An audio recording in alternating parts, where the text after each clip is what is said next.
Hello, my gentle and of course very modern apes. I got a mic stand. And also, I'm beefing with James Tour. Maybe beefing with is a strong word. I am having an exchange of video disagreements with James Tour and also his friend Rob Stadler, who's coming onto his channel and talking about creationism a lot. Okay, some background, because you might not know what I'm talking about. My name is gutsickgibbon. I'm Erica, and on this channel, I talk a lot about biological anthropology, so human evolution, and I debunk a lot of pseudoscience, and that pseudoscience is almost always creationism, but sometimes it's also race realists. My haters have been in a bomb shelter for the last several years. They have been under witness protection.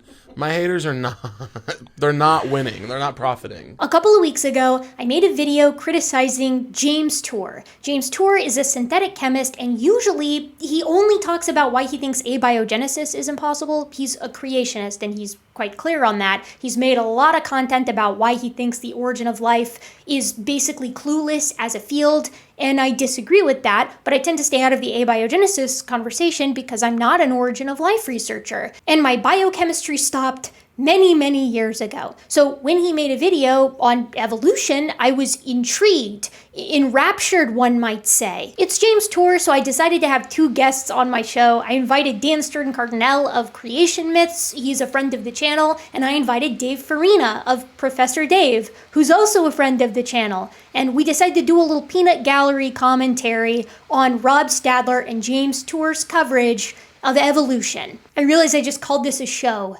I don't know that this is a show. If this was a show, I think I would have my audio figured out a little bit better, instead of being a goober in my office with foam taped to the walls. Just doing my best and failing. AI could never replicate this lack of production value. Anyways, Rob Stadler and James Tour got a lot wrong when they decided to talk about evolution. Me and a couple of my buddies decided to cover it, and then they responded. And the way that I found out that they responded was not because anybody told me or because it showed up on my feed. No, it was the cavalry of James Tour acolytes flooding my comment section that revealed to me that I had been busted by Dr. Tour. Sorry about my voice, by the way. I was being very loud this past weekend. There were the obvious, totally normal, and not at all unhinged, all caps comments, like this one by the illustrious That Guy Buster, who says, Erica was exposed as being clueless, dishonest, and spreading disinformation. This video is very embarrassing, and the video Tour made absolutely destroyed her nonsense. If she tries to debate him, it will be the end of her career on YouTube. At first, I was really excited because I was like, oh wow, James Tour responded, and evidently he's like debunking me. So he must be responding to the video, right? He must be debunking evolution, because it'd be weird if he was trying to debunk anything else, since I didn't talk about anything else in that video, and since I don't talk about abiogenesis very often. In fact, the last time I talked about abiogenesis with any depth would have been, gosh, almost half a decade ago. So he's talking about the video. He has to be. My hopes and excitement were quickly dashed as I proceeded to read the new comments from the James Tour Brigade, like talking about the chirality problem, the origin of life generally, debating James, not really anything about evolution. That got me worried, because the only thing I said in that video with any relation to abiogenesis was that I didn't agree with James Tour that we're clueless with regard to the origin of life as a field. So it was a little weird to me to see all of these comments about the origin of life. I'm thinking it's time to check out this video and see what Dr. Tour is saying. The title of this video did not inspire confidence, as it was titled A Thoughtful Response to Gutsick-Gibbon's Commentary on Evolution and the Origin of Life. I was genuinely confused. I was genuinely confused. What are you talking about? And more regrettably, the thumbnail was cringe. Now, if you watched that video, you tell me, did I seem really triggered to you? Did I seem just really mad and angry? Like I wanted to beat James Tour up or something like that? I'd say there are some creationist arguments that trigger me. We'll get to you soon, Dr. Lensky. But abiogenesis is not one of them. I actually don't care about it, like really at all. That's why I don't talk about it very much on my channel. In addition to, not being an origin of life researcher or anywhere near one. We have a perfect storm of bad signs here. We have signals that this video is not going to be covering the topic it's supposed to be responding to. We got a goofy title that is 50% about not what it's supposed to be responding to. And we got a thumbnail that is embarrassing. Let's dive in. Hello and welcome, my gentle and of course very modern apes. There was a rebuttal to one video that I did recently. Two biologists and a YouTuber felt that there were some things that were said that were incorrect. We're starting off really strong with the editor doing that thing that I hate, where they have a trailer for the video before the video. On the positive side, they are playing jungle music, which matches the ape theme that I embody, so I do like that. Of course, it wouldn't be a James Tour video if it didn't involve some kind of intended dig at Dave Farina, which is funny to me, I guess. But one thing that I think is really interesting is the very first shot, where it's a clip from my video with the date. I don't normally use dates on my clips, but maybe this is just this editor's style. Maybe they like to let you know when a clip took place. Maybe that's relevant. She got really upset. But one video topic that enraptures me like no other is when pseudoscientists are talking about things that they have no business talking about. I think that if you think that's me being upset, you've never seen any of my content ever, and maybe you've never even seen like a joke ever. I don't know. I also have a sneaking suspicion that the editor, who's responsible for most of these clip inserts, not James Tour specifically, doesn't know what the word enraptures means, but more on that later. Their focus really is not on obtaining truth, it's more focus on being spiteful. He will be eviscerated. So Dr. Rob Stadler is a young earth creationist, so I think that that's a little bit of projection, but also that clip, he will be eviscerated, is being taken out of context, in my opinion. Here's it in context that I think gives you a little bit more background of what I'm trying to say. Dave has really been doing much of the legwork with this abiogenesis stuff, and that's the bulk of what James Tour has been railing against. But I think that he will find that if he broadens his horizon a little bit and starts talking more about his skepticism towards evolution, that he won't just be busted up by Professor Dave and the experts that he calls in. He will be eviscerated by a dozen people, each themselves experts in the fields that they talk about. But I also all the time here on YouTube say that I'm gonna bust somebody to smithereens, or that I'm gonna clobber them, or that an argument's gonna be taken behind the barn and shot. I'm hyperbolic all the time. That's YouTube language, and I don't think people should take it personally. I certainly don't. She contested with me when I say that we're clueless on the origin of life. I remain wholly unconvinced that the field of origin of life research is completely clueless. That's true. I still think that. What is it about origin of life? Maybe you could tell us. Some amino acids can be found naturally in meteorites. I almost shot out of my seat. That was the weirdest thing to hear a clip from a video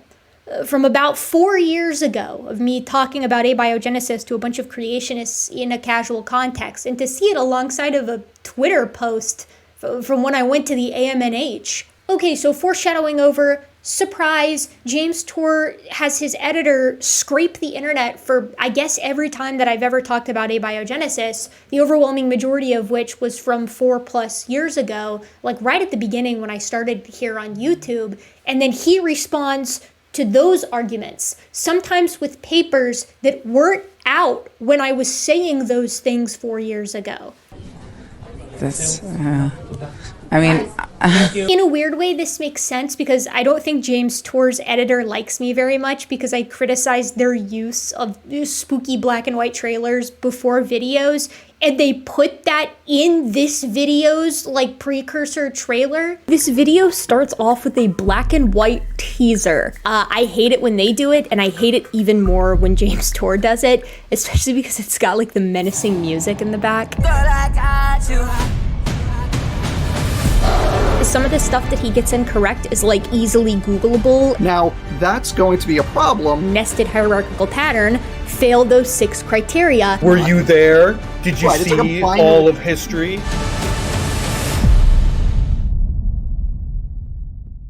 I'm actually torn on this because on one hand, it's kind of silly in my opinion to take seriously an offhanded criticism. Like, you You can edit however you want. If you like to edit in this dramatic way, be my guest. I think it's annoying and kind of cringe, but you do you. On the other hand, I know it took a lot of effort to do this bit, like the editing portions of it, to have the menacing music and the black and white and like having it happen like within my channel trailer box. And I can appreciate putting in obscene amounts of effort for a bit that few will appreciate. So it's sort of like a cocktail of embarrassing and genuinely funny for me, with the cherry on top being the menacing music fades out as the Jesus in Science Foundation logo like emerges on screen. I don't know when. You've charmed me. I am here again with my friend Rob Stadler. There was a rebuttal to one video that I did with him recently where two biologists and a YouTuber It's every time. felt that there were some things that were said that were incorrect. And this was on the channel called Gutsick Gibbon. I love how he says Gutsick Gibbon. A lot of people do that when they read the channel name, like they're worried they're going to mispronounce it or something. No, you guys got it right. That's true. It's Gutsick Gibbon. And you guys did get a lot wrong with evolution. You don't talk about them in this video, but you did get a lot wrong. That's something that irks me about YouTube channels in general, is that when somebody does make a mistake and then they respond to whoever was accusing them of making the mistake, they'll oftentimes avoid taking responsibility for the mistake that they made. They don't come on and are like, hey, I was right on most of this stuff, but I did get this one thing wrong. Instead, they just kind of like pave over it and pretend like it didn't happen, like as if the stuff that they feel that they got right sort of pays for the things that they got wrong. That's not how being wrong works. I know I've been wrong many times here on the internet, and I can't think of a time that I've not taken full responsibility for it. And the reason I do that is because I don't want my viewers to get the wrong impression. I don't want them to walk away with bad information. So I wish Dr. Tour had, in this video, taken responsibility for, like, for instance, bungling the ENCODE summary and conflating that with the Human-chimp percent similarity in the previous video. No, but also you're not being fair, Rob. You're not being as hard on these people as they deserve, because you're saying 6%. That's a number from 2006. In the last 19 years, I think there's been a lot more that's been exposed. Now, I may be wrong on that, but I think that Project ENCODE is finding more and more in the last almost 20 years. And so that number of 6%, you're being very gracious. You're not being fair in telling us that number is probably actually much higher. I got a fucking headache, and I don't feel good at all. And she got really upset about the things that were said in this video. But one video topic that enraptures me like no other is when pseudoscientists are talking about things that they have no business talking about. This is the thumbnail. If you think that's me really upset, you've just never seen me really upset. Don't worry, that's coming. Not in this video, but very soon that's coming. Do you see what I mean though about the editor, like using me saying I get enraptured by this content? I think they're conflating that with enraged by. Maybe I'm wrong, but this happens, I think it happens again in the video. I beg and I plead, do not use a word if you don't know what it means. And she got really upset. But one video topic that enraptures me like no other. My brain dropped to the core of the earth and we all exploded and died.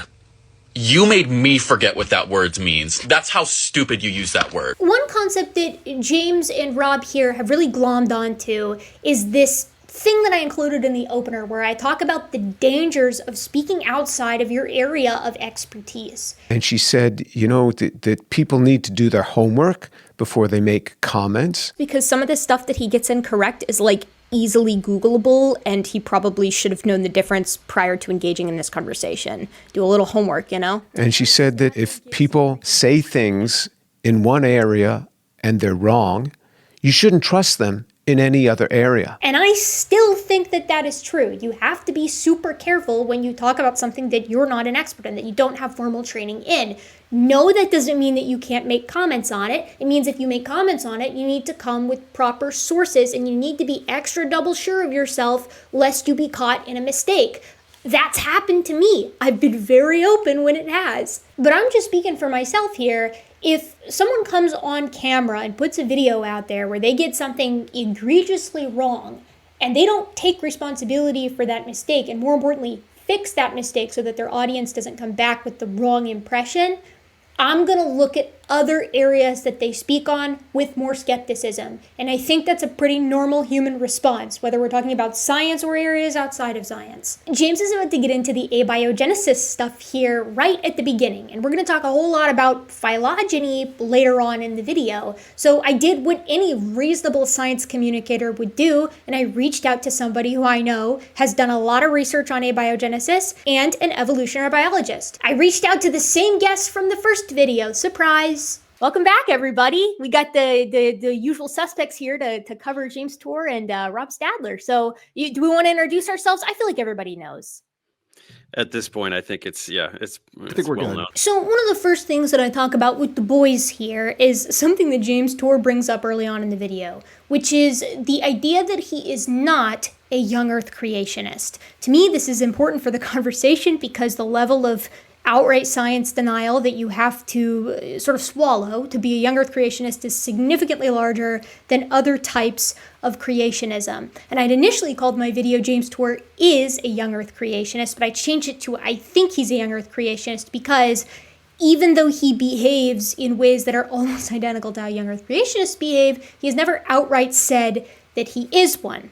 And I was kind of wondering to myself, and the peanut gallery was as well, does that mean that you're not one? There's so many young Earth creationists write to me, and they're very upset because I don't embrace young Earth creationism in the way that they'd like it to be embraced. Old Earth, young Earth. So, I might as well just say it here. So then anybody asks me, I can refer them to this video. I have no idea how old the Earth is. I have no idea. And you say, well, scientists say that the universe is 14.8 billion years old. Look, I can't vet that because I'm not an astrophysicist. I'm probably more akin, though I don't like terminologies, more akin to a progressive creation that God creates, God speaks and it creates, but I don't have a scientific way to confirm that. Mm-hmm. So I wouldn't use that in a scientific context. Maybe based on her claim, they'll stop getting upset with me. But then I'll get a whole nother camp of people upset with me. So can I ask the peanut gallery here, do you guys think that that's convincing? Because to me, that sounds like what somebody says when they are a young Earth creationist, but they don't want that label. Yeah. No, that's what they do, right? That's the exact clip that demonstrates that he's very sympathetic to young Earth creationists and wants to be perceived as sympathetic to young Earth creationism, right?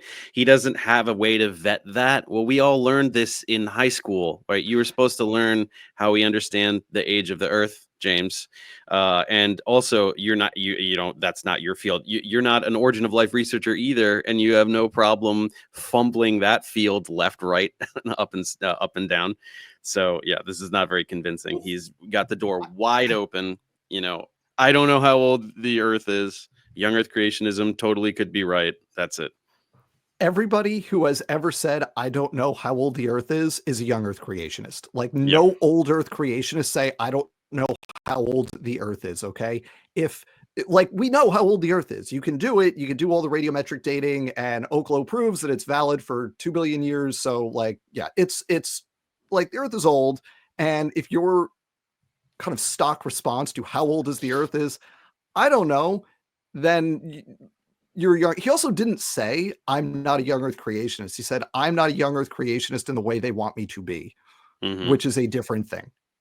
Can I just say, too, if I was having a conversation with somebody on the shape of the Earth, and I said, what do you think the shape of the Earth is? Right. And they said, I don't know what the shape of the Earth is. My immediate thought is, I'm talking to a flat earther. Yeah, I'm talking to a flat earther, for sure. Yeah.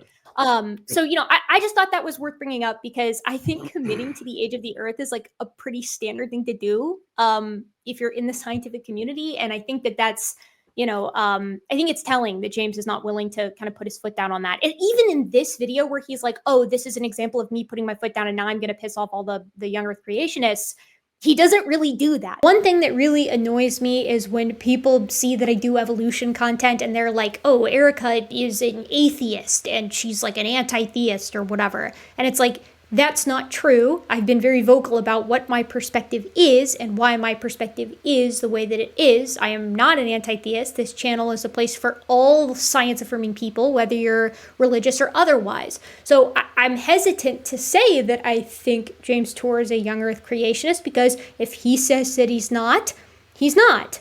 I just feel like he's not really saying that he's not. He sort of describes himself as a progressive creationist there, but that term has had a lot of meanings over the decades. So I would really like it if James Tour could outline exactly what he does think about the age of the Earth the next time that he makes a response video. Not that he has no idea and that he can't vet that, but I would really like it if he would do a little bit of vetting and tell us what he thinks. Maybe that's unfair, but that's what I would like. So I'm really wondering if Erica had ever done her homework to see the many statements that I've said over the internet, because she kept claiming that I'm a young Earth creationist. James Tour is a young Earth creationist. So believe it or not, that clip that James showed, kind of like what Dave said in his commentary, is what made me think that James Tour is a young Earth creationist. He brings up the soft tissue and dinosaur bones right after he has this conversation with the guest. Like, it's in the same video. But what we're finding is now we're finding red blood cells, and I'm not talking about fossilized stuff. Red blood cells of T-Rex that was supposed to have died off 70 million years ago. We're finding blood cells in dinosaur bones. And he explicitly says unfossilized blood cells. All right? Red blood cells. Wrong. That is not what is found there. If you want to use language like there are fossilized or preserved remains of blood cells, maybe. All right? Even that's disputed, but at least that would be in the ballpark of being correct. It's completely incorrect to say that there are blood cells, unfossilized blood cells that have been found in these dinosaur bones. Oh dear, that's not good. I feel the need to say the F word now. That's a young Earth creationist argument. The reason I backed off on the title isn't because this clip's unlinking to light and I was like, oh my gosh, I had no idea. It's because I wanted to leave a little bit of room for James' inevitable response video to come out and be like, no, I'm not a young Earth creationist. I do think that there's way more evidence that the Earth is very ancient than that it's 6,000 years old. But he didn't say that. So I still kind of think he's a young Earth creationist. Again, maybe he's not, but that's the vibe that I'm getting from him. She also said that though she's not an expert in the area of origin of life, just as I had said, I'm not an expert in genetics, but she contested with me when I say that we're clueless on the origin of life. She says that they have some good, sound, reasonable explanations on how this could have come about. And I learned a lot about where we stand with the origin of life question. The question obviously isn't solved. We don't know how life got started from non-life here on planet Earth, but we have a myriad of very interesting hypotheses with a boatload of experimental data to support one or the other or combination of them, and we're moving forward each and every year. So I would like to ask her right up front, what is it within the origin of life area that we have sound understanding on? What is it? Here's where James is going to launch into the abiogenesis portion of this video, where he wants me to explain why I find any part of origin of life research to be compelling, or I guess non-clueless, and he wants me to go through it piece by piece. Now mind you, this entire section of abiogenesis stuff from James is essentially meant to respond to what is effectively one or two sentences in the video that this is supposed to be about. But I'll tell you, from what I've seen from James' tour, I remain wholly unconvinced that the field of origin of life research is completely clueless. The other stuff that I'm saying on abiogenesis is pulled from this debate that I had with another layman over 4 years ago. And what he's taking air with in the present is just me saying that I don't think we're clueless on the subject. Please keep that in mind. Is it the synthesis of the small molecules? Is it the synthesis of the amino acids or the sugars? How about those? The nucleotides, the lipids, is it the synthesis of those? My understanding of the field is that there are hypotheses and models that exist for the syntheses of virtually all of those molecules, if not all of those molecules. Again, I'm not an expert in this field. They're just not to the degree that Tour wants them to be. They're not literally solving each of those problems. They're forming these molecules in some amount, in some way, and that's not sufficient in James Tour's eyes. We're going to talk about that concept next, because what James does is he goes into discussing how, some YouTuber, meaning Dave Farina, thinks that you can get sugars via the foremost reaction, and he plays a clip from their debate, and he plays a clip from an Origin of Life researcher and a clip from his own channel. We're going to watch that, give some thoughts on James Tour's basic abiogenesis arguments and strategies, and we're going to talk a little bit about expertise too. So that's going to go on for a while. All right, Dave, next he's gonna traipse into your territory here. He's gonna talk about abiogenesis. And first I think what you said earlier is kind of apt, right? Because he's very keen in this video over and over again of calling you the YouTuber. And sort of painting you as this guy that's got like no relevant expertise. Now, my understanding is that you have a formal background in chemistry, first of all. But if we're kind of throwing stones in glass houses if we're talking about being able to talk about abiogenesis without a formal background in abiogenesis, because none of the five of us who are on screen right now have that background. No, and only three of us are actually devoted to truly understanding it and representing it properly. So YouTubers suggest it's no problem getting glucose because the foremost reaction makes it. Foremost makes sugars. Foremost reaction makes sugars. What are you talking about? And it does, but it's unusable. Just recently, Ramanan Krishnamurthy is agreeing with me, this major Origin of Life researcher. He's just showed that the foremost reaction, which is the only reaction that is said to be autocatalytic, that has any relevance to Origin of Life, that would be useless because it's too complex of a mixture of compounds. Something I just love every attempt he ever had of just like, see, this Origin of Life researcher agrees with me, is always just like this tiny little, like 1.5 sentences little quote. Just, we have no context, no idea what he's actually talking about. I guarantee 0 Origin of Life researchers agree with James on anything. So we go from we can't get the sugars to, oh no, wait, we can get the sugars, but it's just too complex, right? It's too much of a mixture. I mean, this has been covered many times.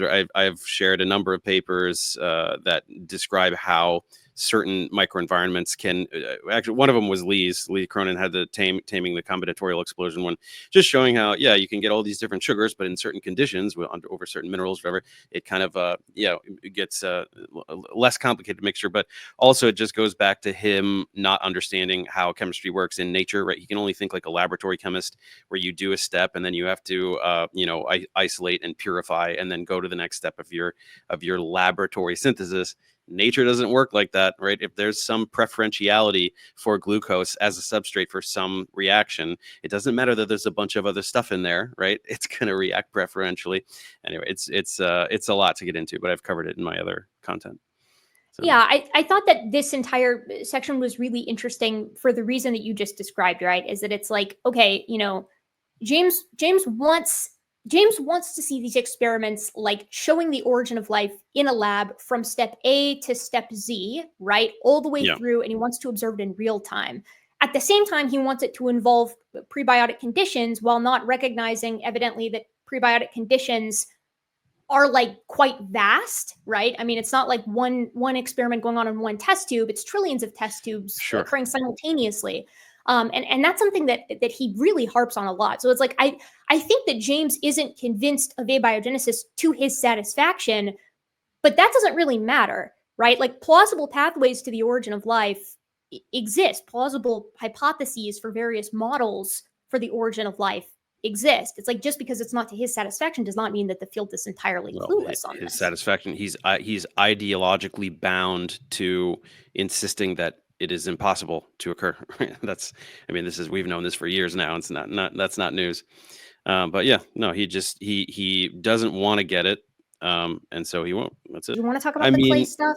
We can just do like rapid fire because it's all in my content on him. At this point, I have like 15 videos just like rebutting all of this crap, but we can touch on it. Polymerization has been demonstrated on Montmorillonite clay for decades. Yes, with 30 to 70% 2-5. I asked you for 3-5, which is what you need to have life. Here's Morillonite, oligonucleotide synthesis, because others have made oligonucleotides on different clays, like Montmorillonite clay. And this person got 67% of the 3', 5'. So in other words, he's got 33% of the wrong linkage. Here, 75 to 80% of the monomers are 2', 5' linked. So he's saying here, you're only getting 20% of the right linkages. The rest of them are the 2', 5'. What is the substantial fraction? We don't know from Benner. Benner left it a mystery. But let's just say he had 66%. Let's say 2/3 of his linkages were 3', 5'. That means 1/3 of his linkages are the wrong linkages. You need three of these bases along DNA to define an amino acid in a protein that's going to be made. So 1 out of every 3. If 1 out of every 3 has the long linkage, then 1 out of every 3 letters doesn't work. That means you don't even have any words. There's just so much to. Oh Hang on. God.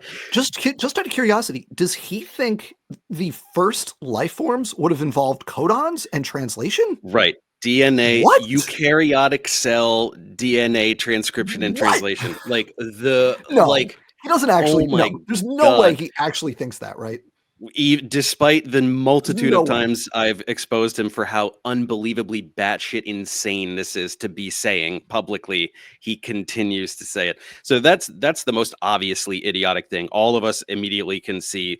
We're talking about eukaryotic cells that would have evolved like 1 billion plus years after the abiogenesis event. You're insane. You should be embarrassed to be saying this publicly. But there's also other subtle stuff. Like he just keeps repeating, like in that debate, like what he wants to say is we're clueless about how to get polypeptides. No, we get polypeptides all the time by prebiotic means, but then he shifts the goalpost in the thing. So he's like, no, I need this specific DK linkage, which by the way, didn't exist, right? We didn't all the 20 amino acids in extant life. We didn't need them all for abiogenesis. And in fact, those two, lysine and aspartic acid, were not present. So it's a straw man, but it's also it's a shifting the goalpost straw man, right?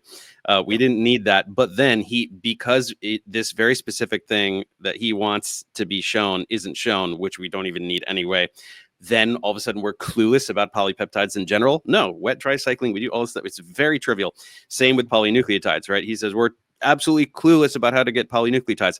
No, we've shown this. If you have nucleotides, so to get to nucleotides is a separate issue. But then once you have them, they polymerize readily on various mineral surfaces. We've demonstrated this for decades. So again, he's shifting the goalpost to a straw man. Right. If we don't get 100% 3-5 linkage, then it doesn't work. Right. So number one, that doesn't make us clueless about polynucleotides. You are admitting in the debate that we have all these ways of polymerizing nucleotides. But then second of all, in the debate, I showed the Shostak paper, right, that you can still, like, there's a very high degree of tolerance in terms of a mixture of linkages 2-5 and 3-5 to still get functionality for like a ribozyme or something.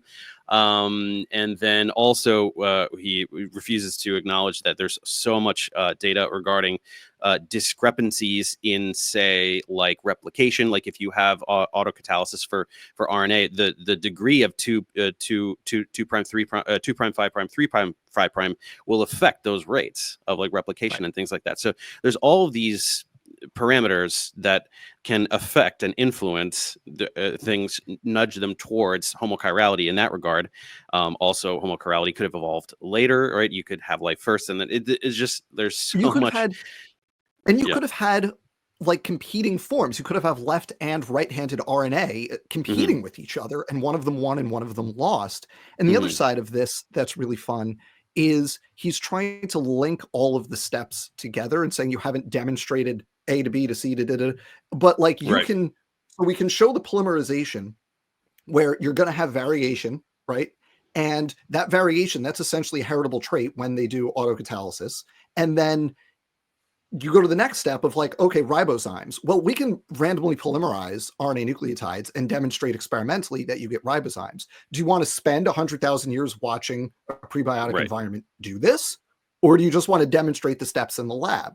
And the last thing that they always do this is they forget the fact that evolutionary processes happen before cells existed, right? When you have these chemical populations, natural selection is operating on those based on things like stability and the trade-off between stability and length, the trade-off between the proportion of the linkages and stability or replication capacity. So you have evolutionary processes happening before life, if you define life as cellular life, before life exists. And we can't have that. So that's why James had Stadler on a while ago. I don't remember exactly when it was. It might have been 6 months ago or 8 months. I don't remember when it was, but James had been hiding from the concept of systems chemistry the whole time. Like in the debate, I was presenting with papers and he was just like, "Nuh-uh, no, that's not real." And I'm like, dude, Gerald Joyce started like the first example of this is in the year 2000. So you're like 20 plus years behind on systems chemistry. He finally realized he has to like start talking about this topic because it's probably this single most crucial field in terms of demonstrating that abiogenesis is possible. So Stadler just went on and like they picked 2 papers from like 20 years ago and were like, see, it does this and not that and blah blah. It was just like absolutely embarrassing. So I did a video on that alone a while ago. I don't remember exactly when it was. But yeah. It's weird, right? Because it's like, you know, Dan, you were just talking about having like A to B, B to C, C to D, D to E, right? And then it's like we can show these individual steps. We're just not going to watch them for hundreds of thousands of years in a lab. But it's like even if we simulated them, that wouldn't be enough because they would be like we didn't watch them in a lab actually occur. So it's a lose-lose situation for conventional science on this standpoint. And on top of that, even if you could only show steps, you know, A through C and steps, you know, Y to Z, that still would mean that we're not clueless about the origin of life. Not even remotely clueless, yeah, it would mean that we are moving in a direction towards understanding it better. And some hypotheses are being supported and some models are being supported and others get kicked to the curb, such as the nature of science. Yeah. All anyone is saying is that we're not clueless. No one on this panel and no one in the world is saying that this issue is solved. It's a rich open area in science. It's so much worse than that, though, because even first, he's denying not only the proof of concept in terms of systems chemistry of here are these ribozymes, we are observing them evolve by Darwinian mechanisms, right? We have seen that, right? So he's denying that happens, but he's also then completely ignoring us getting to those biomolecules, right? Getting to polynucleotides and polypeptides. That has been rigorously demonstrated and observed, right? Dave Deemer's team, they put the monomers in a hot spring, they polymerize, right? this is a you know, an analog environment. This is not in the lab, right? They're seeing this in vivo, right? Or not in vivo, in you know, in a real environment. He spends time in this, you know, talking about how the types of, you know, bases that we find. I think it's like nucleotides that we find in like meteorites and stuff like that. You know, that's not sufficient. And then he spends time saying, you know, where do we get genetic information from? And it's like we all here on this panel are aware that like information is something that humans are defining, right? Mm-hmm. It's systems that we are recognizing. He wonders where new information comes from, which is just like that. To me, at least, demonstrates like a very basic misunderstanding of what evolution is and how it works.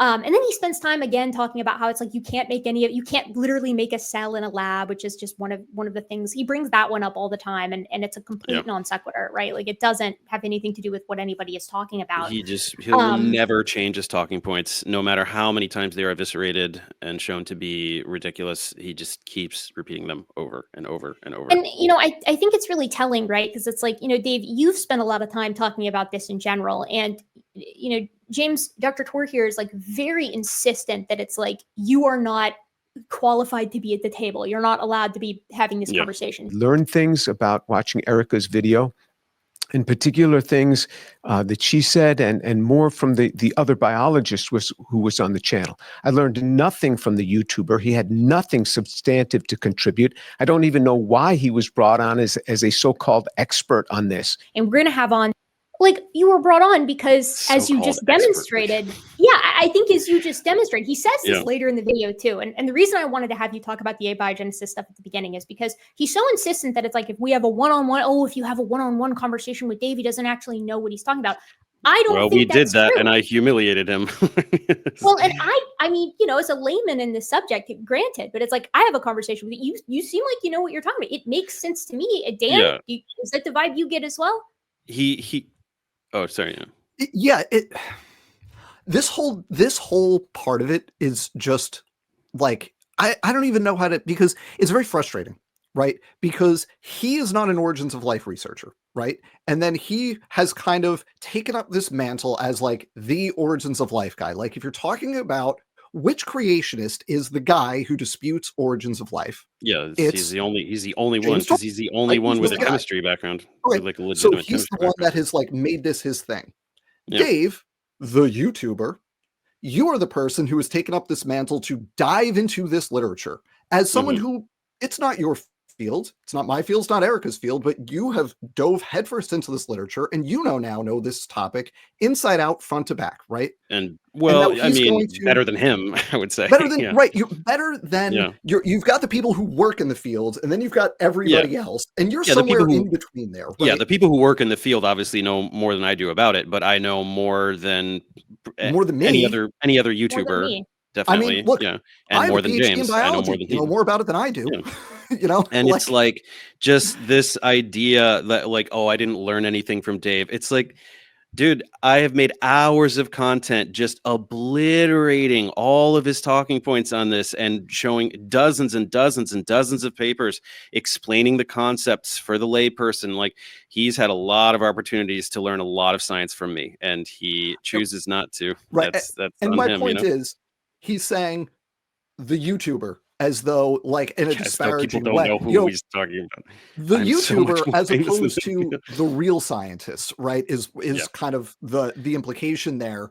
On this topic, we are Completely- both YouTubers. He makes YouTube videos about it. I make YouTube videos about it.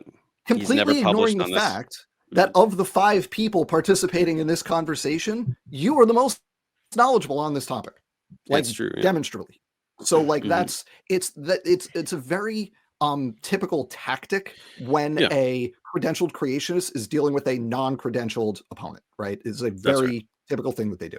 And I think, that's why I wanted to start with this, because it's like, it would be very easy for us to get on here and be like, abiogenesis is not the subject of the conversation, right? Yeah. And James is just looking for an ability, for the opportunity to talk about something that he does have a background in, since he got so much wrong on the genetics when he decided to speak on it the first time. I mean, he botched the entire ENCODE thing Yeah. be front to back, right? And there's no mention of that. There's no retraction of that. He just has this sort of like, meek admission that genetics isn't his field. And then he mostly keeps his mouth shut in this video in comparison to the first, which is why he shoehorns in the abiogenesis stuff. But to do that, and then to simultaneously try to like, lambast you, Dave, for not having a background in this, I feel like that's pretty not cool. And so I thought we should open this up by saying, okay, like, if you really want to have this conversation, like, you guys have been going back and forth on this for a while, but he opened with it.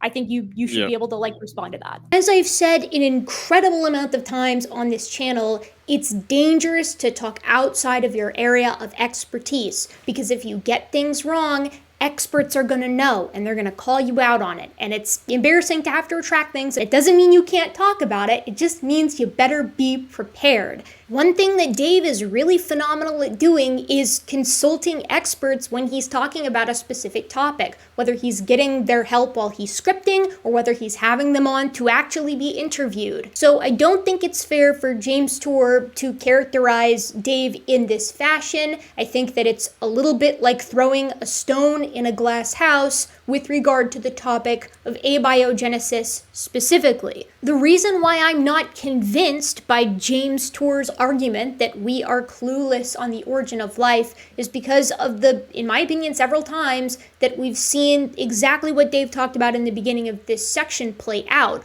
where initially James will say, well, we can't, get this given molecule. And then the goalposts will move to, well, we can't get it in the right amounts, or we can't get it in the right way. Going from not being able to synthesize a molecule at all to being able to synthesize it, but not in the right amounts, or in the right amounts, but not in the right way, That's progress in the field, which means the field isn't clueless. It's just incomplete, which no one has ever disagreed with him on, at least to my knowledge. One really big thing that James or James's editor seemed to take joy in composing in this video is the series of clips from that old debate with, like, modern scientists evidently disagreeing with me. So I want to talk a little bit about that. He takes a clip of me talking about the presence of nucleotides in meteorites and contrasts that with a clip of a scientist, sort of implying that that doesn't solve origin of life. I didn't say that it did. I implied it was a plausible origin for things like nucleotides. And then he does that again with the organization of RNA on clay, where he plays a clip of me talking about that as a plausible origin for RNA. Researchers found that RNA can self-assemble in the presence of clays and a wet-dry cycle.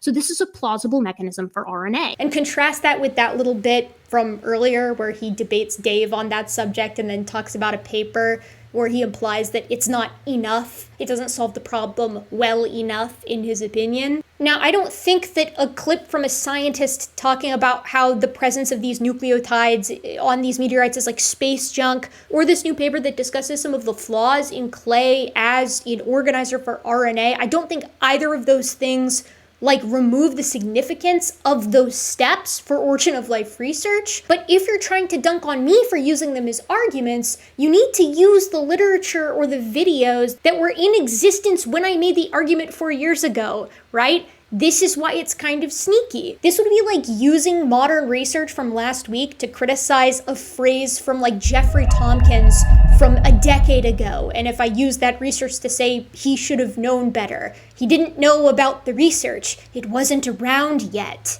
Luckily, I don't need modern research to show that Tompkins should have known better, but you get the idea. This guy could quite literally put on the cape and become the real-world Batman, and I would still think he sucks. It doesn't really matter conceptually, because on a brief research outing, it seems like the origin of life field as a whole still considers the presence of nucleotides in meteorites and clay's ability to help RNA assemble itself to be pretty important discoveries that are also still very relevant. But on principle, the fact that the sources he's citing here to dunk on what I said 4 years ago didn't exist 4 years ago makes what he says next kind of inappropriate, I think. I think you should have done your homework a little bit better before you started making comments on origin of life. Sure, Dr. Tor, let me just hop in my time machine and go back 4 years in time to tell my past self that within the next half decade, there are going to be some people who are going to take issue with how I'm presenting the information at hand.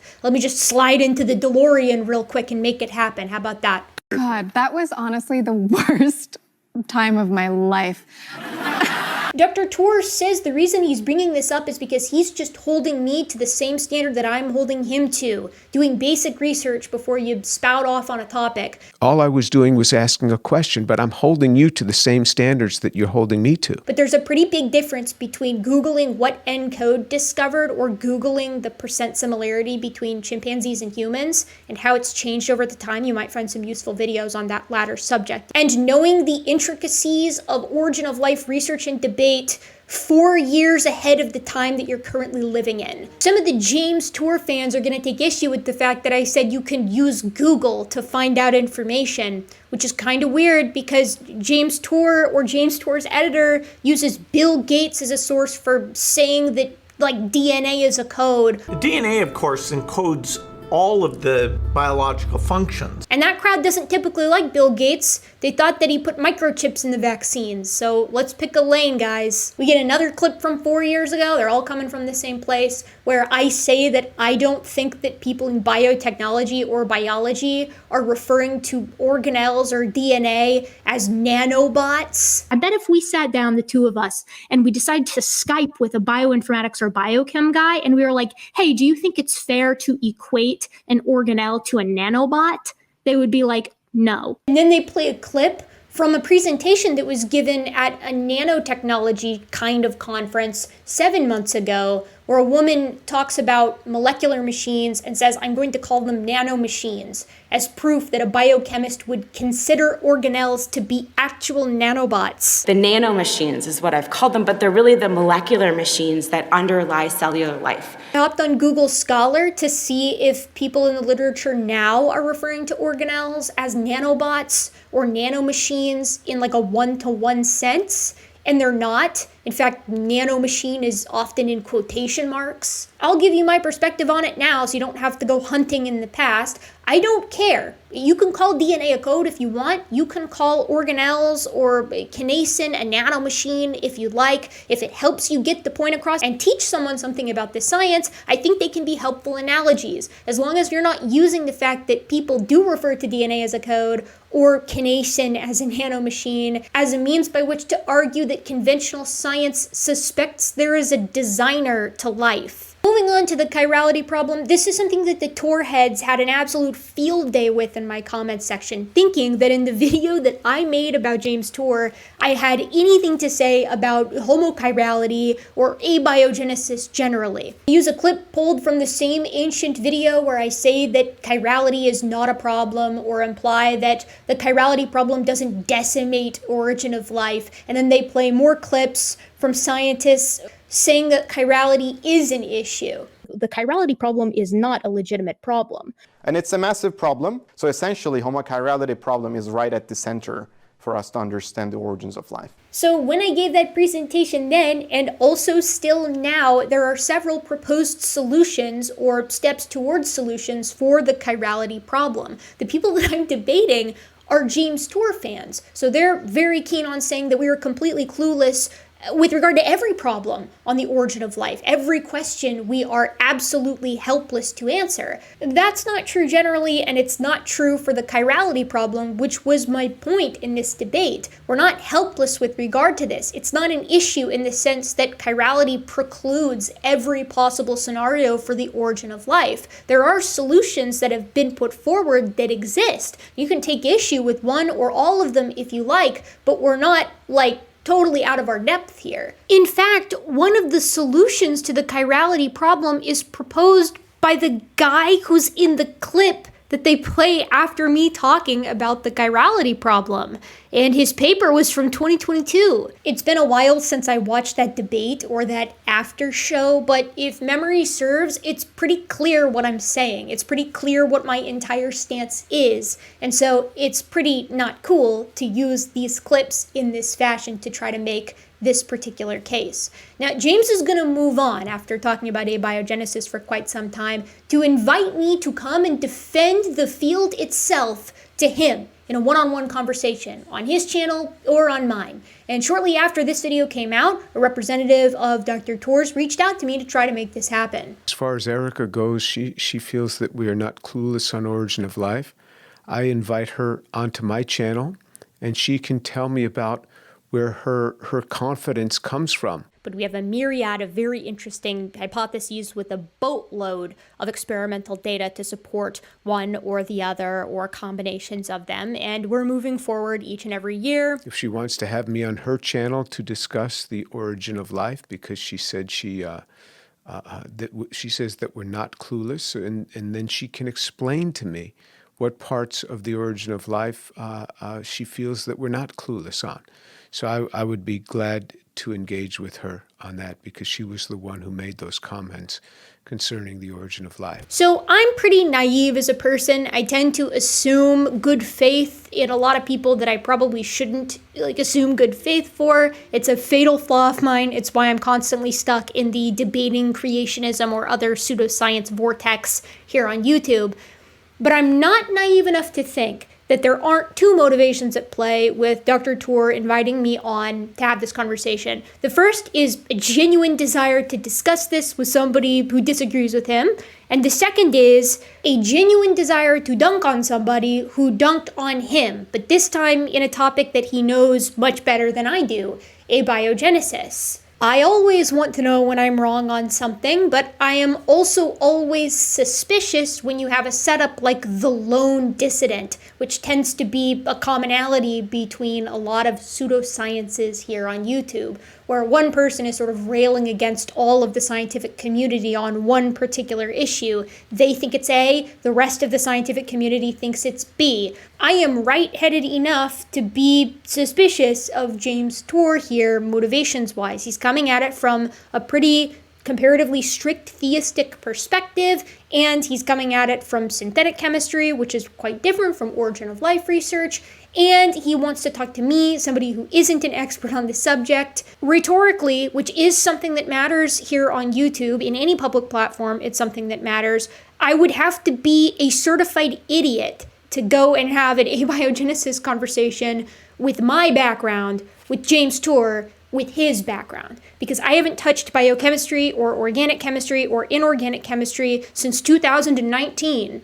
I can listen to a conversation on origin of life and follow it conceptually speaking. I can listen to Dave or one of Dave's guests present a paper that argues for the synthesis of some given molecule, and I can listen to Dr. Tour say that he doesn't find that paper compelling because it's not producing the molecule in a high enough quantity, or it's not a specific type of the molecule. I can understand that, and in my opinion, Tour's rebuttals there are not compelling because, again, he's arguing that the origin of life as a field is clueless. To me, showing the synthesis of these molecules, even if it's not in the right quantity, even if it's not the right type, isn't clueless. It's a step in the right direction. But I would get into this conversation with Dr. Tour, and he would want to do chemical reactions, and I wouldn't be able to follow that, not without a lot of preparation, which I was willing to do. I was willing to prepare for months for this conversation and also probably be busted up in blue at the end of it because Tour knows chemistry better than I do. But if we're going to do that, it's going to be tit for tat. Tour has been public on his skepticism with regard to evolution as a concept and as a process. So I said that I would be willing to have this conversation on abiogenesis if he would be willing to have the same conversation about evolutionary theory, specifically human evolution, my field, my area of expertise. I think it's true that we both want to know if and when we're wrong and that we could learn from each other. But it's also true, simultaneously, that it's a big risk optically to go on somebody else's channel in their area of expertise, which you genuinely don't know anything about, in my case chemistry, in his case evolution, and get schooled. So it has to be equal, I think. And we couldn't work it out. There were stipulations on either side that I don't think we could meet in the middle for, and that's okay. As I suggested to him, maybe if he wants to talk about origin of life stuff, he should consult a synthetic chemist who is sympathetic towards origin of life, or maybe even an origin of life researcher. And he told me that he's tried, but no one will accept it. That's not on me. I'm happy to talk to him about evolution, and I know many, many, many evolutionary biologists generally, and geologists who would be happy to do the same. I'm still willing to have an abiogenesis conversation if we also have an evolution conversation, but I would need some time to prepare for it. And that would be probably quite a bit of time, especially because I'm in the midst of a dissertation right now, and it's not on abiogenesis or origin of life, it's on evolution of sexual dimorphism or lack thereof in the maxillary and mandibular canine teeth of Miocene apes, to be precise. It may not mean nothing, y'all. Understand nothing was done for me. I want to make something abundantly clear before we leave this abiogenesis topic. One, I don't think abiogenesis is solved, and I don't know anybody who's proposing that it is. I think that there are plausible pathways for many of the different issues within abiogenesis, and I don't think that that's controversial to say. You can hop on Google Scholar and get this exact sentiment in virtually every paper. Nobody who is in or adjacent to this subject, besides James Tour, seems to think that we are clueless on the subject. Two, abiogenesis, and obviously evolution, has nothing to do with religion. It has nothing to do with your faith. It doesn't preclude your faith. It doesn't, support your faith. It's just science. Millions, if not tens of millions of religious people worldwide find evolution and even abiogenesis to be copacetic with their faith, whether they're Christians or Hindus or Buddhists or Muslim, it doesn't matter. People make it work, and that is completely fine by me. This is a science-affirming channel. It doesn't matter who you are. If you affirm science, you're welcome here. So to be clear, if we made life in a lab tomorrow, that wouldn't disprove God. That wouldn't disprove Christianity. And to be honest, I think the response from the creationists would be, well, how do you explain the fine-tuned conditions for abiogenesis then? And that's just fine by me. Like, if you want to appeal to God setting the conditions or putting evolution in place or triggering abiogenesis, whatever, that's okay. We're talking about the processes that are evident here, not who or what, if anything, put them into place or set them in motion. That's a question that is outside of the purview of science. And so for the purposes of this channel, I am not interested in it. That doesn't mean it's not important. It just means it can't be supported or denied using science. And that's the kind of stuff that I like to talk about on this channel. Stuff that can be factually supported using science. Theories like germ theory or atomic theory or, evolutionary theory. And 3, I'm willing to talk about abiogenesis with James Tour with some stipulations. He's aware of those stipulations, and that's where we stand. Personally, I think it's a way bigger deal to express skepticism on the foundational concept that underlies all of biology than it is to be unconvinced by the current work in origin of life research, which is an open and flourishing field. That's why I want to talk to him about evolution so badly. Speaking of which, after the abiogenesis stuff, we get into the evolution stuff. And Dr. Tor has brought Dr. Stadler back on to sort of clarify some things, make some new points, and make some new mistakes. What's interesting is that everybody on my end and on their end has spent a lot of time talking about expertise and talking about fields that you are not in, the dangers of that, how you can still do it, but you just have to be careful. And then Dr. Tor introduces Dr. Stadler, gives his background of medical engineering, and then he says this. But I don't know the area of genetics well, so I'm going to turn it over to my friend Rob on this. Okay, thank you, Jim. It's good to be back here. What in the hell does Rob know about genetics? Why is he introducing him like that? It's fine to have Rob on to talk about something he's not an expert in. Again, I feel like I have to reiterate this. No one is saying you can't do that. It's just dangerous, in the same way that it was dangerous for James to talk about genetics in the first episode, and then he bungled it royally. That's what happens. That's happened to me. As we did last time, and as we did earlier in the video, we're just gonna go through the rest of this talk, and you're gonna hear me and the boys talk about our opinions about some clips, and where I feel we didn't have enough time or didn't go enough in depth. Me solo style is going to come in and add additional commentary or graphics or papers or whatever where needed. Okay, so Stadler is going to start off here by giving a little bit of background of why he's back, why he's having this conversation. And for those of you who might have missed it, Stadler has written this book, The Scientific Approach to Evolution, in which he basically says evolutionary theory is, bad and dumb, and it doesn't work because it doesn't meet these 6 criteria that he sort of paints as the 6 criteria that everybody accepts as the criteria. Yeah, Dan's got the book as the criteria by which we assess, high versus low confidence science. He read the whole thing, Dave. I have the book, and I've got annotations in the book. I didn't even watch this video. Dan, I was gonna shout you out because later Stadler says something along the lines of I don't think Erica read my book, and it's no, I didn't, but I know someone who did. So he's gonna start off here. If there's a creationist who wrote a book, there's 75% chance I've read the book. And if there's a creationist who wrote a book and then in arguing with people says I don't think they read the book, if history is any indication, there's a 100% chance I've read the book. Mm-hmm. I think that's very duplicitous of you, Dan, to read what they say and take their arguments at face value, and then invite them on to defend them. I think that's a very sneaky strategy. We'll get to it. Yeah. So Stadler's gonna give us some background here. Let's hear him for a minute. It's good to be back here, and for me personally, this video for me is not really about Erica or Dave or Dan. Because I don't think they're in a place where they're going to benefit from this at all. I have no misconceptions that they're going to change their opinions or anything. He will be eviscerated by a dozen people, each themselves experts in the fields that they talk about. And that will be in addition to Professor Dave, who will continue to dunk on James Tour. Who hurt you? But they did bring up some interesting thoughts and misconceptions that give me an opportunity to address those for our viewers, because maybe I didn't explain things very clearly. And so I want to go back and explain some of those things using some clips from their rebuttal. And again, it's not so much for them, it's really just to help clarify things that other people, I'm sure in the audience, may not have seen clearly. So let's continue to distort reality and gaslight our viewers, because that's all we do.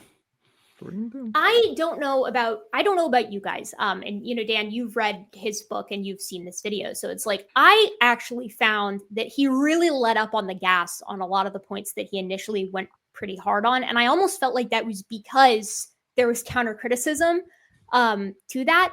Now, I also am not under the delusion that we're going to change their minds, but that doesn't mean that it's not important to point it out when someone's wrong on something.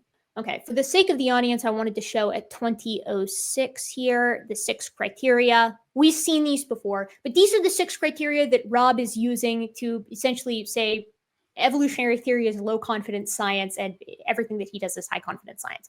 I'm being hyperbolic, but that science should be, in order to be high confidence, it needs to be repeatable, directly observable. You should be able to engage in prospective study. You should be able to avoid bias. You should be able to avoid assumptions, and you should be making reasonable claims. So the video is mostly about this book and these 6 criteria. And as I described there, the 6 criteria are used to determine a level of confidence in science. We're going to talk a little bit about the repeatable nature of evolutionary theory with relation to the fossil record in particular here in a minute, but we're going to skip to the directly observable stuff because that's what me and the Peanut Gallery talk about a little bit more in depth here. Before we do that, though, I want to say that Dr. Stadler uses this clip of Dan from the first time that we covered this, where Dan said something along the lines of, if you can't directly observe something and have it count as high confidence science, then we can throw out entire fields as high confidence, including like geology, archaeology, paleontology. And Dr. Stadler comes back at this and he's like, no, there are high confidence science things that you can do in paleontology. And he gives an example and it just tickles me pink. It makes me really happy. I want you to hear it. Dan said that this criteria, directly observable, it throws out paleontology. Okay, great. Congratulations. Toss out paleontology, astronomy, archaeology. That's not true. Let's say that you want to study, just making up something here, let's say you want to study sexual dimorphism in Miocene apes. That happens to be what Erica studies, by the way. I've got a meme here that I put in my stack and I've lost. But man, does it say it all. This made me laugh the first time I was listening to it. I wish I could say flattery will get you nowhere, but in this case, it made me like Dr. Stadler more. What can I say? I'm a simple ape. I'm a simple creature. Especially because he goes on to be like, that's an example of high confidence science in paleontology, which, yes, but only sometimes. I study sexual dimorphism in the canines, and a lot of times canine teeth are found in isolation. So if you pick up a canine tooth and one's big and one's small, how do you know that you're looking at a single sexually dimorphic species instead of 2 sexually monomorphic species? Because not all primates are dimorphic. Quite a few are monomorphic in their canine teeth, meaning males and females have the same sized canine teeth.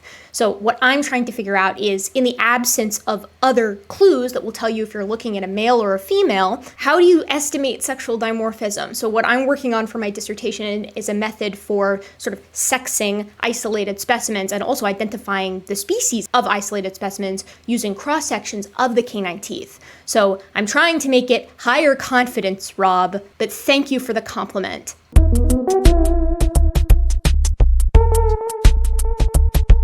Dr. Stadler contrasts high confidence science and paleontology, which is what I do, versus low confidence science and paleontology, which is this extrapolation of evolution. And you're going to hear me and the boys talk about that next. And he basically goes through, like, it feels like a Mott and Bailey to me a little bit, because what he's defending when he goes through these in this response video is that it's like, yeah, it's better if things are repeatable, or it's better if things are directly observable. And like, to an extent, I agree, but he's going to get into this directly observable stuff, and he's going to say some stuff that I want you guys to hear, and I want to hear your thoughts on. If you take a different topic in paleontology, like let's say I want to answer the question, did dinosaurs evolve into birds? Okay, that's a big picture question. That's a situation where, can I do some direct observation? Well, not even close, really. What I have is a bunch of bones buried in the ground, and I collect those bones. The bones are evidence of a dead thing, something that died. And I'm trying to use that evidence in answering that question to tell me about, how did a living thing come into being? So I have evidence of dead stuff, trying to use that to conclude how a living thing came into being. I think you can see there's layers of abstraction there. So Holy hell. Yeah, I thought that this was really interesting to hear, because it also comes after he spends a lot of time saying, no, Dan strawmanned me when he said that, you need to, Rob's initial idea. Yeah. Wait, say that again. That you literally have to see it. That you literally have to see it. And which is something that that's what directly observable means, right? Like that's what he outlined in the first talk. I thought that he outlined it quite plainly. So we all came back at this and we were like, no, something does not have to be directly observable. That doesn't sort of elevate it to a higher level of science. So Rob comes back in this response and he's like, okay, that's not what I meant. And he backs up and he says, there are aspects of paleontology that, are really good and are directly observable and blah, blah, blah, blah, blah. But then he leads into this, which kind of falls back on that same initial point. And this leads to a central theme in this video that Dan and I both noticed, and we're talking about it because when I was watching this, I was texting him and I was like, oh my gosh, there's absolutely nothing in this video or in the first video about hypothesis testing, which is the core of the scientific method. Right? That's how we come to the conclusion that birds evolved from dinosaurs. Because if birds evolved from dinosaurs, they should have this set of morphologic physical criteria, and we should see those criteria emerge through the fossil record, through geologic time, and they should maintain some of those characteristics and share them like one-to-one with like theropod dinosaurs or like archosaurs in general, right? Likewise, we should be able to look at birds and crocodiles and turtles and lizards and sequence their genomes, and we should be able to see how they fall in a nested hierarchy, right? Like, this is a hypothesis that if birds evolved from dinosaurs, we can actually test and support or deny using data that exists in the present that we are directly observing. Yes. But that's not how, Rob just kind of skips over all of that. The most important part of science, arguably, right, is having your hypothesis, your predictions set out beforehand, and then testing them.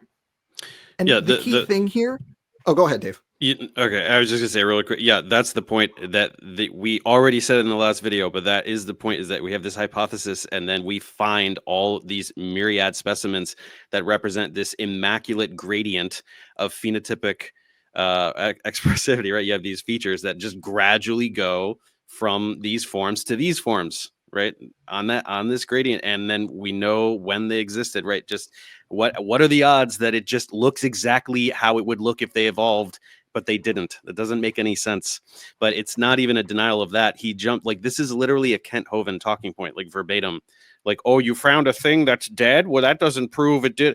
Yeah, living organisms reproduce. That's a thing that they do. Like, what are you talking about? Like, he's literally diving into Kent Hovind garbage bin talking points here. It's crazy. Yeah, that's exactly the point. And the key thing that is the glaring omission from this response to our point, because we raised this previously, right, that it's all about hypothesis testing. There's no mention of hypothesis testing in the book, in the slides, wasn't there. The whole thing about direct observation is the data that address your predictions. You are directly observing the results of those predictions. We're predicting to find more skeletal morphology in fossils that has certain features if birds evolved from that group, right? We're predicting to find genetic similarity between birds and other groups in such and such a pattern if birds are nested within this certain group. And every one of those things is a prospective prediction, and then we go out and look and we directly observe if that prediction is accurate. Those are the direct observations we're making, where if the hypothesis is correct, here are the things that must be true. Right. So here's great example just for this current point. And just to be quick, right, is that it's like, since Huxley in Darwin's day, people have proposed that birds come from dinosaurs, and it's because of the physical similarities they share with them and the fact that fossil dinosaurs look a whole lot like birds. Like Compsognathus looks like a featherless Archaeopteryx in many ways. But it's like that was a hypothesis and a prediction that existed before the advent of genetics. Then we discovered genetics, right? And when we started sequencing the genomes of organisms, we found that crocodiles share more with birds than they do with lizards, genomically speaking. That should not be the case if birds and crocodiles don't both evolve from dinosaurs, right? Or archosaurs, I should say. They share a common ancestor in the form of we'll get into the nested hierarchy thing later, but also that example is great because it doesn't work with what the creationists say. Oh, they're similar morphologically there because they were therefore they were designed with the same DNA. Well, crocodiles and birds, they're not that similar. Like if you look at them at the gross morphological scale, they're actually not that similar. There are things that are more similar to each of those, but birds and crocodiles are more genetically different from those other things. So it actually doesn't work.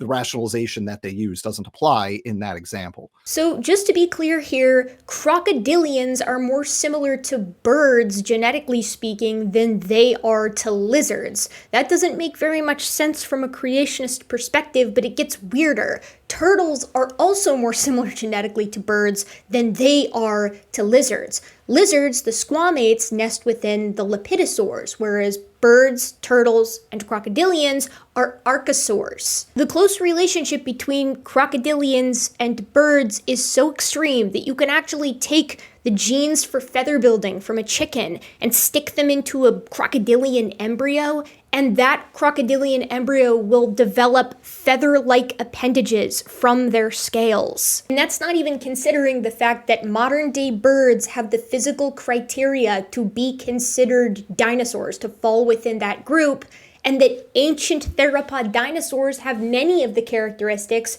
but not all of them, to be considered birds. All of that is a wonderful fulfillment of predictions set out by evolutionary theory. If birds evolved from dinosaurs and are still dinosaurs, then they should have the physical characteristics that defines a dinosaur. We should see the emergence of their more specific bird-like characteristics emerge from archosaur and then theropod ancestors across geologic time within the fossil record, and they should nest within the reptiles, genetically speaking.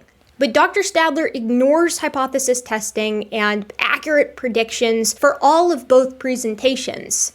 He's going to do something else that I think is like a classic gross misrepresentation of, we'll get there. But first, I want to show the next sort of section here that's sort of along these same lines. This is going to go on for about a minute and 10 seconds. And it's worth it, trust me. That kind of control over things. And let me give you an example of that. And this is just an example. But if I collect a number of skulls like you see here, these are obviously very retrospective. We're looking far back into time. But I found these skulls, and I can line them up like this. And you see an association between them. You might even say there's a progression here.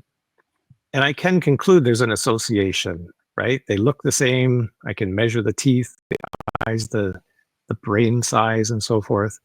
I can conclude an association between them.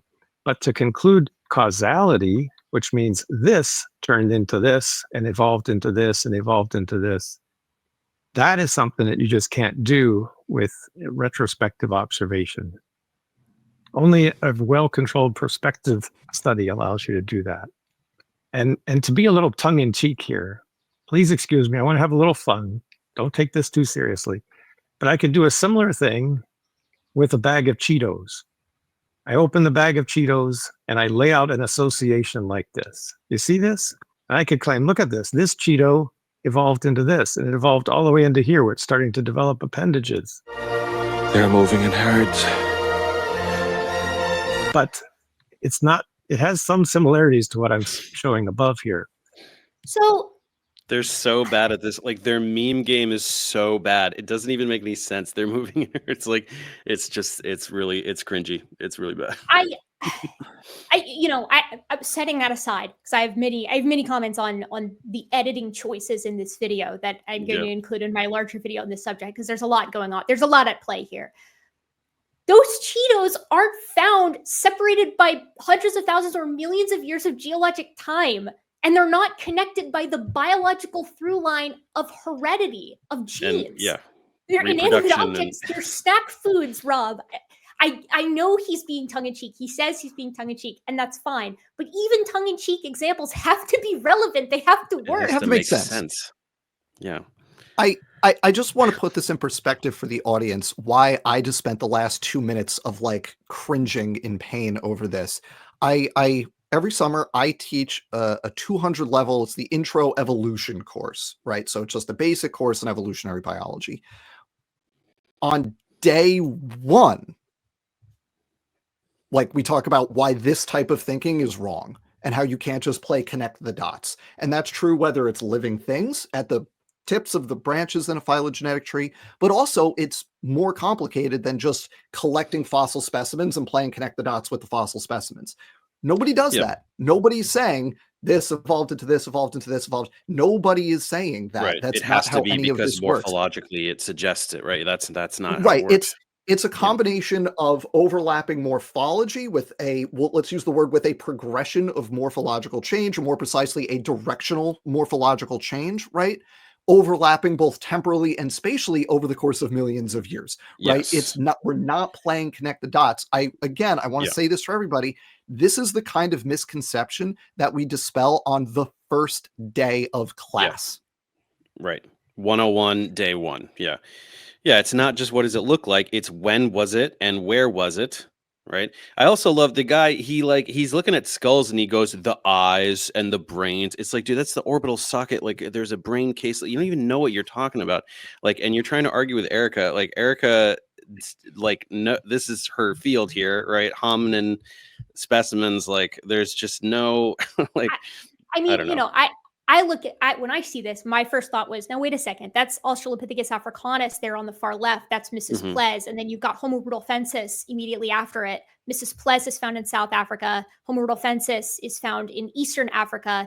That's not going to work. No one is suggesting it, but it's like that's the level of minutia that doesn't matter because we're comparing the skulls to Cheetos, right? Like fundamentally, it doesn't matter. As you guys were just saying, right? It's synapomorphic characteristics that nest over time, right? Like all humans are hominins, all hominins are hominoids, all hominoids are catarrhines, all catarrhines are primates, and so on and so forth. And it's these changes that you set forth in advance. You say, we should see the characters that make humans humans, the suite of characteristics that separate humans from other living apes. We should see those characteristics emerge slowly over geologic time, and it should map with what we see via the molecular clock, so approximately 7 million years, and it should happen, in East and in South Africa, and that's precisely what we see.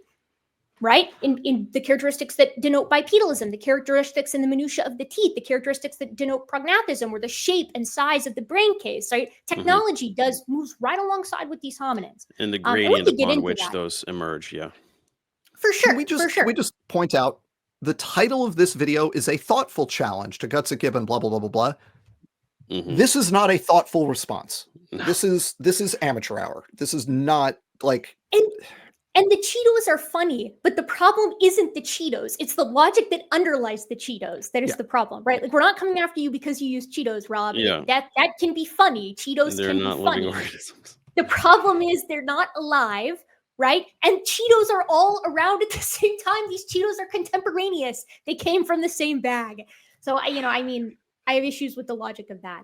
Well, it doesn't. None of this matters, right? Which individual species those skulls are doesn't matter. That it's talking about Cheetos doesn't matter. All of this pageantry is just trying to retain this very small cult and just saying whatever they need to say, misrepresenting whatever they need to say to maintain. Like, they just keep regressing and devolving into even more ridiculous, like, preacher tactics. It's completely devoid of any of scientific integrity. Anything that they're talking about, like, it just gets worse and worse for them with every video. So to be abundantly clear again, just to make sure we're all on the same page, this Cheeto analogy does not work because Cheetos are all around at the same time, right? The whole second half of the prediction that evolution makes regarding human evolution is that we should see the morphologic change over geologic time, right? We should see the emergence of the characteristics that make humans emerge in the fossil record from a more basal ape-like ancestor. And humans should also have the characteristics that denote apes today. We should have the physical suite of characteristics that make apes apes and the genes that make apes apes. But we should find the specialization, the specification of humans emerge over geologic time from these more basal hominins and from these more basal Miocene apes before them. The minutiae of the teeth should change, right? The shrinking of the canines, the loss of the dimorphism. We should find the shrinking of the jaws in general. The more globular neurocranium should emerge, the reduction in the brow ridge.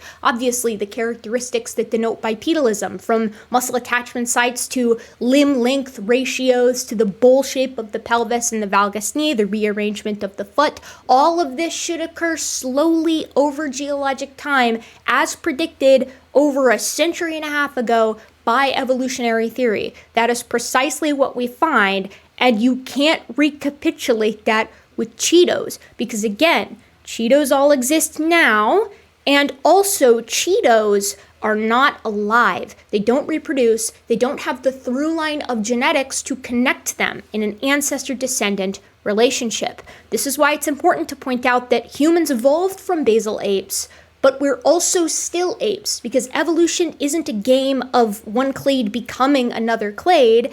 It's a game of specialization. Humans evolved from apes, we evolved from hominoids, but we're also still hominoids. We've further specialized into hominins, into genus Homo, into the species Homo sapiens. So next we turn back to this question that is found in Rob's son's biology textbook. Do humans and bacteria share genes from a common ancestor? And in the original video, Rob proposed that this is a question that can only be supported with low confidence science, and me and Dan and Dave retorted that no, you can actually support evolutionary theory, which is couched in that question, with high confidence science, because you can sequence the genes between every human and every bacteria, really the whole tree of life on the planet, and you can see that they form this big tree of life, going back to a last universal common ancestor. And Rob is going to take issue with this because he feels that I've changed the question, that the question, do humans and bacteria share genes, is fundamentally different from the question, do humans and bacteria share genes from a common ancestor? And I think that's erroneous. Cool. But to your point, Dave, what you were just saying about, the nature of like how they approach this, how they approach evidence and how they write it off. Rob's going to accuse us here next of writing off these 6 criteria because we can't deal with them.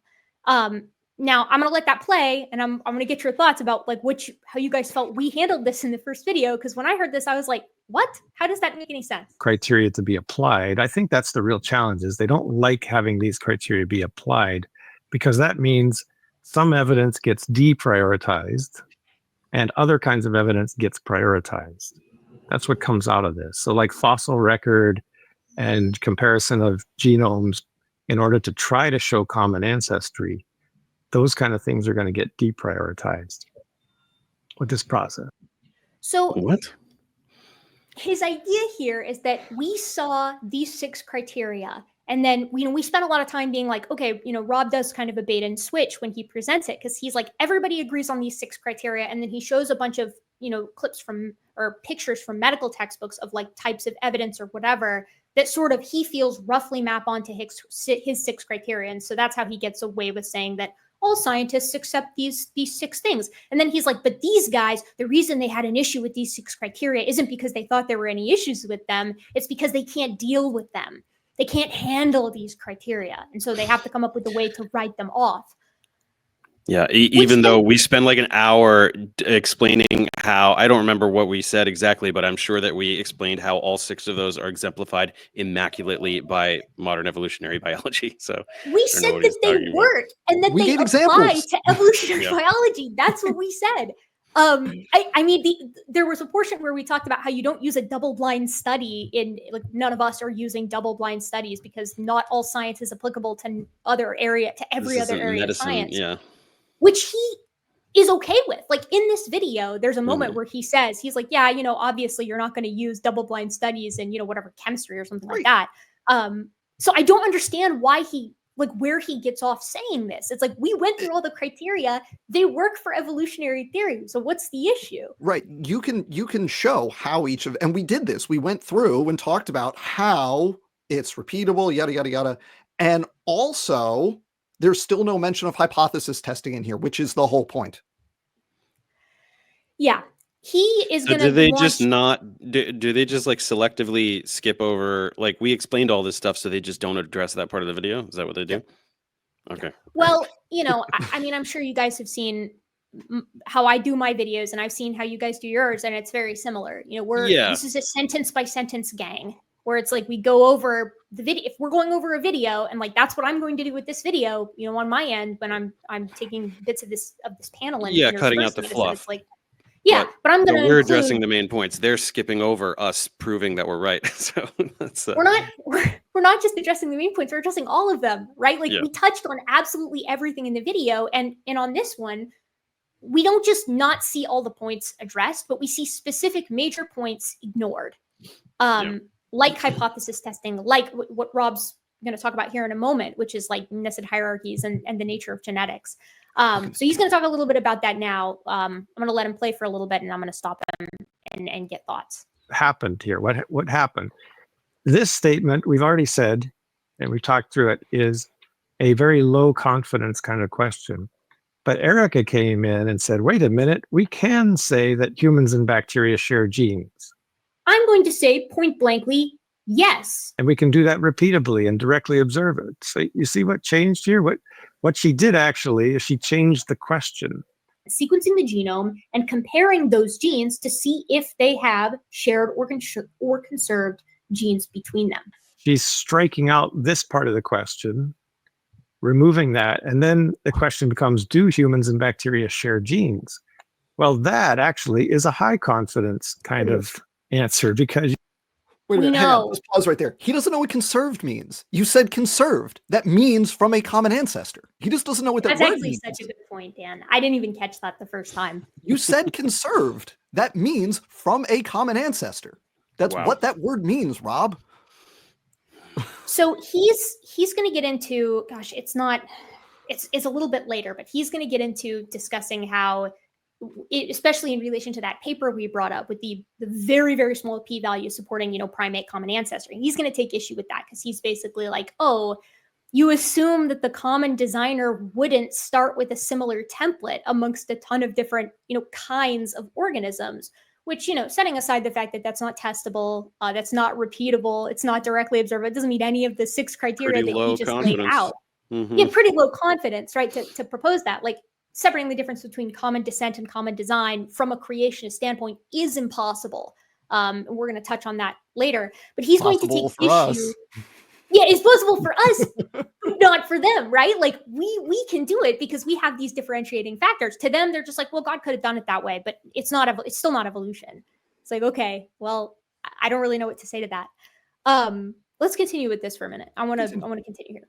You can repeat that. You can directly observe it, and it's prospective. So she's changing the question. She's not addressing the question at hand, and changing it certainly makes it more high confidence. You're just stupid, this topic caused a lot of confusion among those who are rebutting us. And I'm going to play another clip in that. It continues. There's a lot of this confusion going on. So he seems to think that we don't understand that they would consider there to be a difference between sharing genes and common ancestry. It's like we recognize that they think those are two different things. The problem is they aren't. They aren't two different things. Genetics, there is no stop. Like as you move backwards in time, if you move up a family tree, whether you're talking about within a species, between families, between orders, at no point is there this genetic stop sign that says, wait, actually heredity doesn't work the way you thought it did anymore. So it's like we it only goes back recognize- to Noah. That's it. You can't go further than that. Well, no, and it is denizens of the ark, Dave, of course. Oh yeah, sure. Whoever before, whatever. It's a bizarre thing to miss, and I think that it's leading to a lot of issues with Rob and James here, like appreciating the point that we're actually making. Sequencing genomes and comparing DNA between living forms is high confidence. You can do that. So I don't know why Dan's upset about that, because what Jim said is quite true. So here, does this organism and that organism share some DNA? That is high confidence, right? But then he goes on trying to make this work for evidence of universal common ancestry. Now that's... So Dan, do you want to talk a little bit about this? So what I'll just say is we're gonna let me just say what I said here, which is that it's not just the fact that A and B share something or A and B and C share something. It's a pattern of similarity, and it's a hierarchical pattern. And it's the specific pattern that you would expect if things share universal common ancestry. And the pattern is incompatible with separate creation or design of each kind, or whatever word you want to apply to it, right? So that's the thing. We can make predictions about what that pattern should look like given the two possible explanations. We can then test those predictions by actually determining the pattern, and we see that the pattern is only compatible with common ancestry and not compatible. It's not just that design can accommodate either pattern, it's that what we observe is incompatible with separate ancestry. That's the key. That's what is hilarious to me, is that when you have these like immaculate lineages with just this like flawless gradient of genetic and morphological change, what I want to hear from Rob is like a set of criteria delineating where this organism has to be special creation, right? Or this one. Is that high confidence science? Right? Explain that to me, Rob. Tell me where, no, that one God made special, and then there was like a little bit of heredity going on, and then that one, right? There's no basis for any kind of thinking like that. It's just not there. And we can actually phylogenetically, if they were separately created, you would be able to identify the points where they were separately created, because above those nodes, it wouldn't resolve. You'd get all kinds of polytomy. But below those nodes, it would be nice and neat, right? So you can actually, like phylogenetically, if the clades were separately created, you could determine that phylogenetically. I'd like to add here that there's a bit in the middle where Rob goes over a misconception that he thinks that we had with regard to his initial presentation, and he wants to make something clear. He doesn't feel that low confidence science or doing low confidence science makes you a bad scientist. He doesn't think that those fields are illegitimate or anything like that. He's just saying that the job is a lot harder and the results should be met with more skepticism. That's what I think he's trying to say. And that's well met. I'm glad that he clarified that. I don't think I had that misconception, but I think one could potentially, watching Stadler's presentations or perhaps reading his book. I don't know. I haven't read the book. So I'm glad that he made that clear. I'm being hyperbolic when I say that I go through presentations sentence by sentence, but I do think I go over them concept by concept and touch on everything that someone has put out there in sort of rebuttal videos. So I want to make sure that I touch on this and give credit where credit is due. So he's actually going to take this to the next level as far as, like, I think misunderstanding the point when he talks about the paper, the primate phylogeny paper here later on. He spends so much time on this. He spends a lot of time on it. So for those of you who missed the last episode, right? It's like we were talking about this primate phylogeny paper that essentially tests common ancestry versus separate family ancestry. So that's the created kinds, and separate species common ancestry. And it manages to reject both of those with just overwhelming statistical certainty, right? And the way that it makes this case is by using, genetic sequencing, fossils, and biogeography. And Rob is going to come at this paper and he's going to be like, yeah, but they assume, as I said earlier, that God wouldn't have started with similar templates. And that's what's really driving that low p-value. So here's a quick recap on what's going on here. Creationists like Dr. Stadler believe in this forest of life where in the beginning God creates these archetypal kinds of organisms and evolution occurs within those kinds. So God might have created an archetypal dog 6,000 years ago, and that archetypal dog or the pair of dogs is going to be the ancestral form, the last universal common ancestor of all of the members of like Canidae or the dog family. But none of those created kinds are actually related to one another. It's illustrated with this classic little diagram that I believe you get from Answers in Genesis, where you've got multiple different starting points, a forest of life instead of a tree of life. Unfortunately for creationists, this idea was bodied by this specific paper that a lot of times advocates for evolution education or people who combat pseudoscience like creationism bring up, called Statistical Evidence for Common Ancestry Application to Primates by Baum et al. From 2016. Now, we brought this up in the initial video, and Rob's going to come back and say, no, this paper isn't doing what you think it's doing. But first, I want to talk a little bit about this paper because I love to bring it up, and because I actually quoted from the wrong paper in the first video, and that's a different statistical evidence for common ancestry, I believe using proteins. But the point still stands. I just used like this example of plucking an atom from the universe the same time twice simultaneously. That's not a quote from this paper. Instead, we get a different, equally impactful quote. So the abstract, I'm going to read it in its entirety because I think you need to hear it. Since Darwin, biologists have come to recognize that the theory of descent from common ancestry is very well supported by diverse lines of evidence. However, while qualitative evidence is overwhelming, we also need formal methods for quantifying the evidential support for common ancestry over the alternative hypothesis of separate ancestry. In this article, we explore a diversity of statistical methods using data from primates. We focus on two alternatives to common ancestry: species separate ancestry, the separate origin of each named species, and family separate ancestry, the separate origin of each family. No creationist today that I know of believes in species level separate ancestry. That would hold to this sort of archaic 1800s species fixity idea that no species is related to no other species at all. Instead, they tend to hold to this family level separate ancestry, the created kinds model, or baraminology.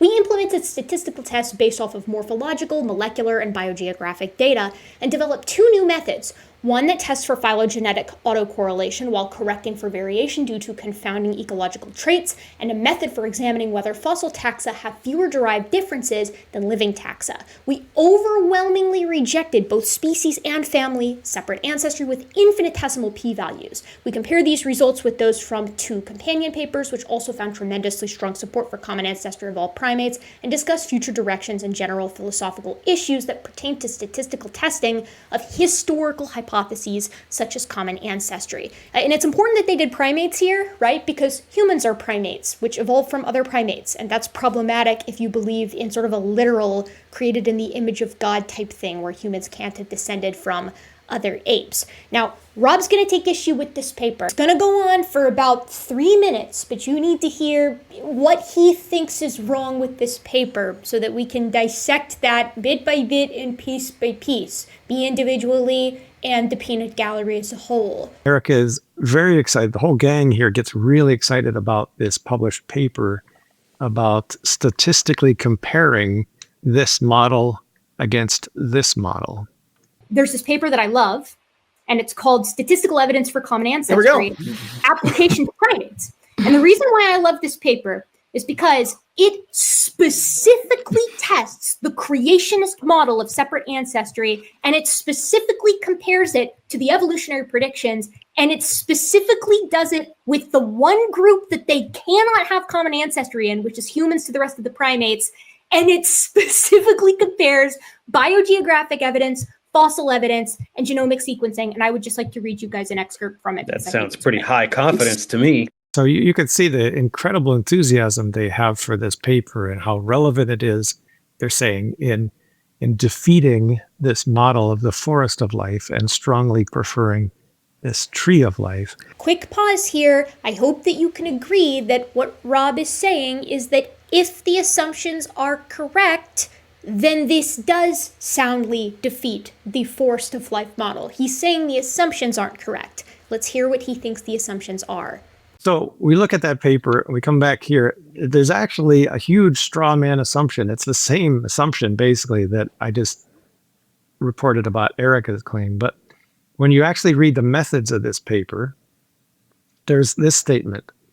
We assume, there's an assumption, we assume that each family ancestor at its origin acquired character states at each character independently of all the other family ancestors.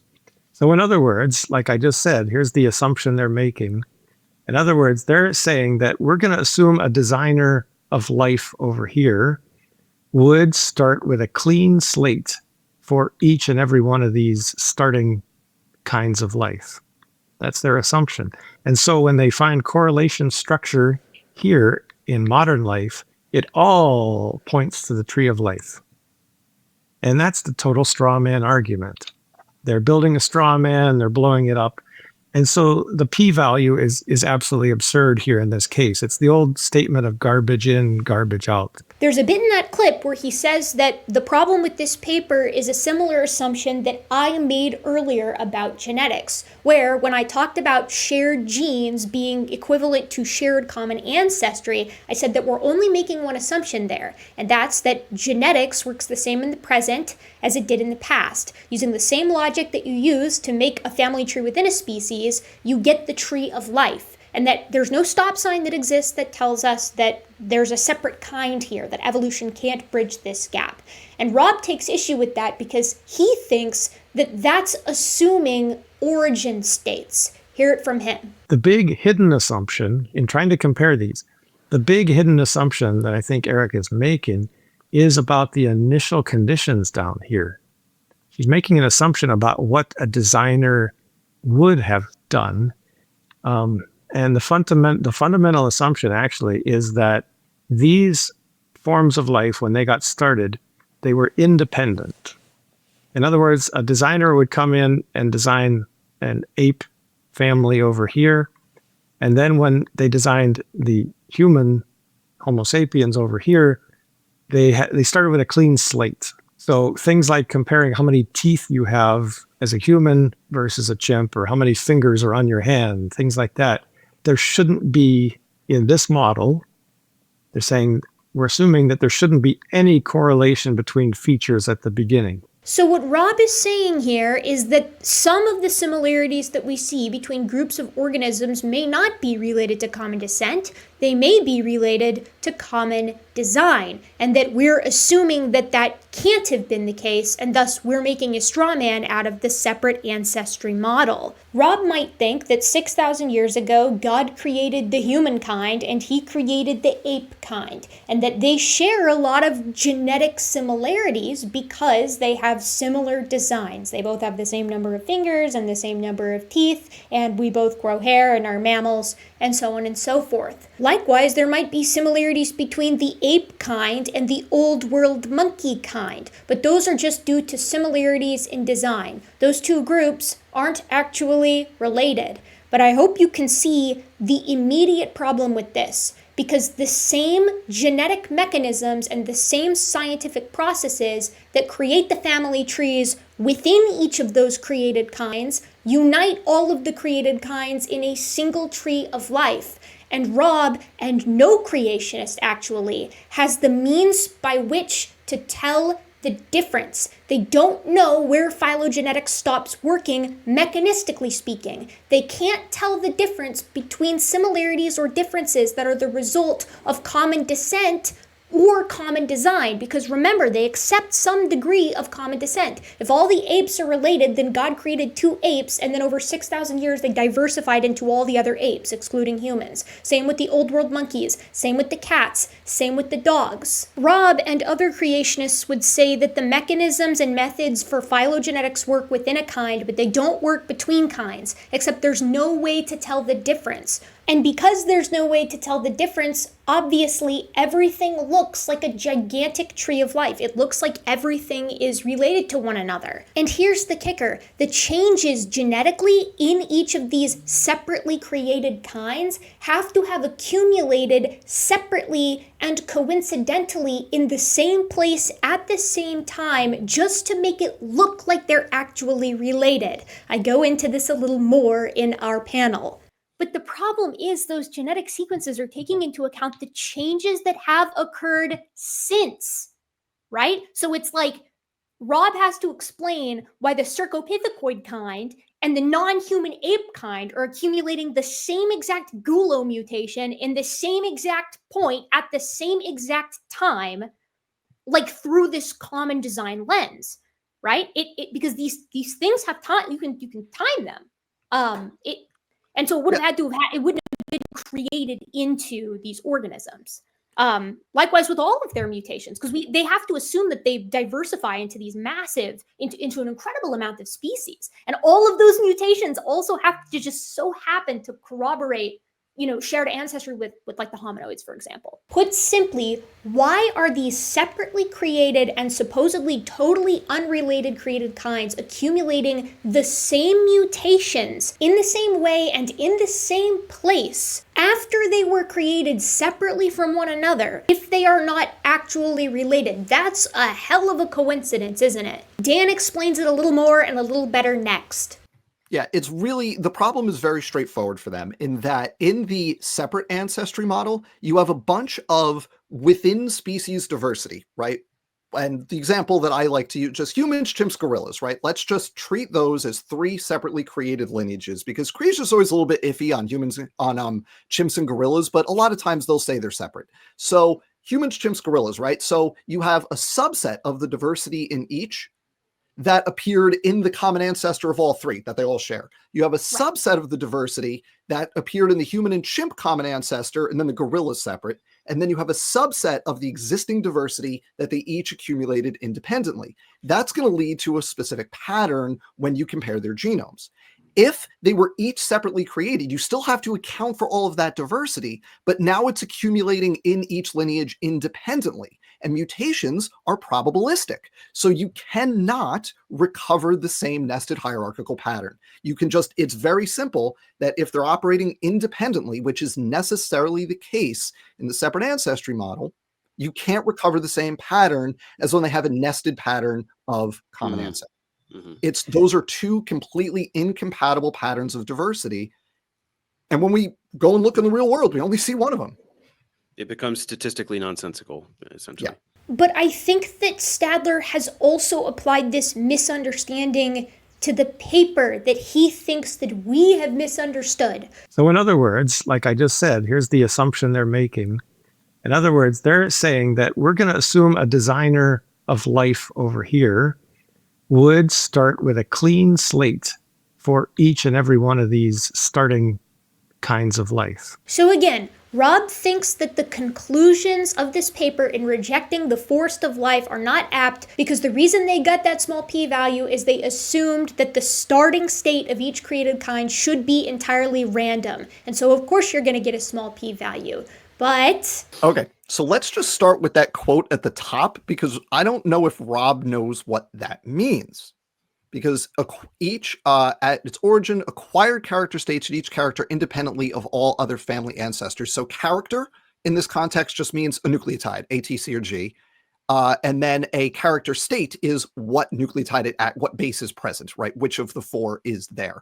We assume that each family ancestor. This is for the genes, right? So this is not including. This is just looking at the genetic sequences, not including just looking at genetics, physical characteristics, not including biogeography. Just to be clear, right? We're just looking at genes, right? And we're saying you've got a certain nucleotide sequence and which mutations you have, right? A, T, C, or G is independent of all the other lineages. So now it's been a while since I've actually read that paper. I would love to see more context on, a paragraph on either side of that, because that matters. And we don't get any of that here, right? Because either it means they were starting at the simulation, they were completely randomized sequences, or it means that as they accumulated differences, those differences were independent of all the other ones, right? And it's not clear from what Rob just said which that actually is. Again, this is not his field, which is not a dig on him. It's just not his field, and that's fine. The nice thing about doing a panel and then inserting myself in later is that I can come in and look a little bit more in depth. So let's look at Rob's quote actually couched within its context and see if we can glean a little bit more information. They talk about this family level separate ancestry model here in the second paragraph, where they say the second separate ancestry model we consider is family separate ancestry, which is intermediately positioned between species separate ancestry and dual separate ancestry, see below. Family separate ancestry allows that each taxonomically recognized family represents a separate origin with variation within that family arising through conventional phylogenetic branching and character evolution. As with species separate ancestry, we assume that each family ancestor at its origin acquired character states at each character independently of all other family ancestors. Because family separate ancestry allows for tree-like structure within each family, signal for rejecting family separate ancestry can only come from between family comparisons. As a result, tests of family separate ancestry will tend to have lower power than tests of species separate ancestry. Maybe I'm misunderstanding this, and I tried to find the supplementary information. It's here in the paper, but when you try to download the doc, it's corrupted, and I can't figure out how to uncorrupt it. So I'm working with this paragraph here and my interpretation of it, which is the same as it's always been.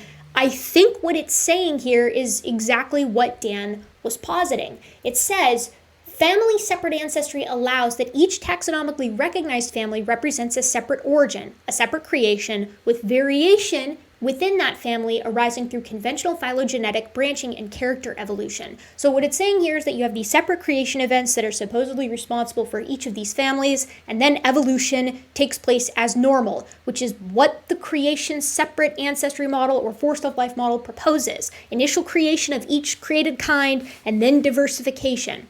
They say, as with species separate ancestry, we assume that each family ancestor at its origin, so at its creation, acquired character states at each character independently of all other family ancestors. The way that I read this is that each of these creations is separate in the sense that they're unrelated, not is separate in that they are randomly generated. But I could be wrong. Part of the reason I think I'm right, though, is because of the next sentence. Because family separate ancestry allows for a tree-like structure within each family, because creation plus diversification, the signal for rejecting family separate ancestry can only come from between family comparisons. So not comparing the original states of those created kinds, like proposed by Rob to be randomly generated or whatever, but the changes from those original states to modern diversity, which is what Dan was saying. That's my read on it, but maybe I'm wrong. Again, I think Dan is going to do a deep dive on this, so we'll know for sure soon. I just reread some of the portions of the paper, and now I feel even more strongly that Dan is right on his read on this, and I'm more confident in my initial read of the paper, which is that we're talking about the changes from the original created kinds, like to modern biodiversity, that's what's overwhelmingly supporting common ancestry, as opposed to separate ancestry, because they're accumulating the same changes in the same places.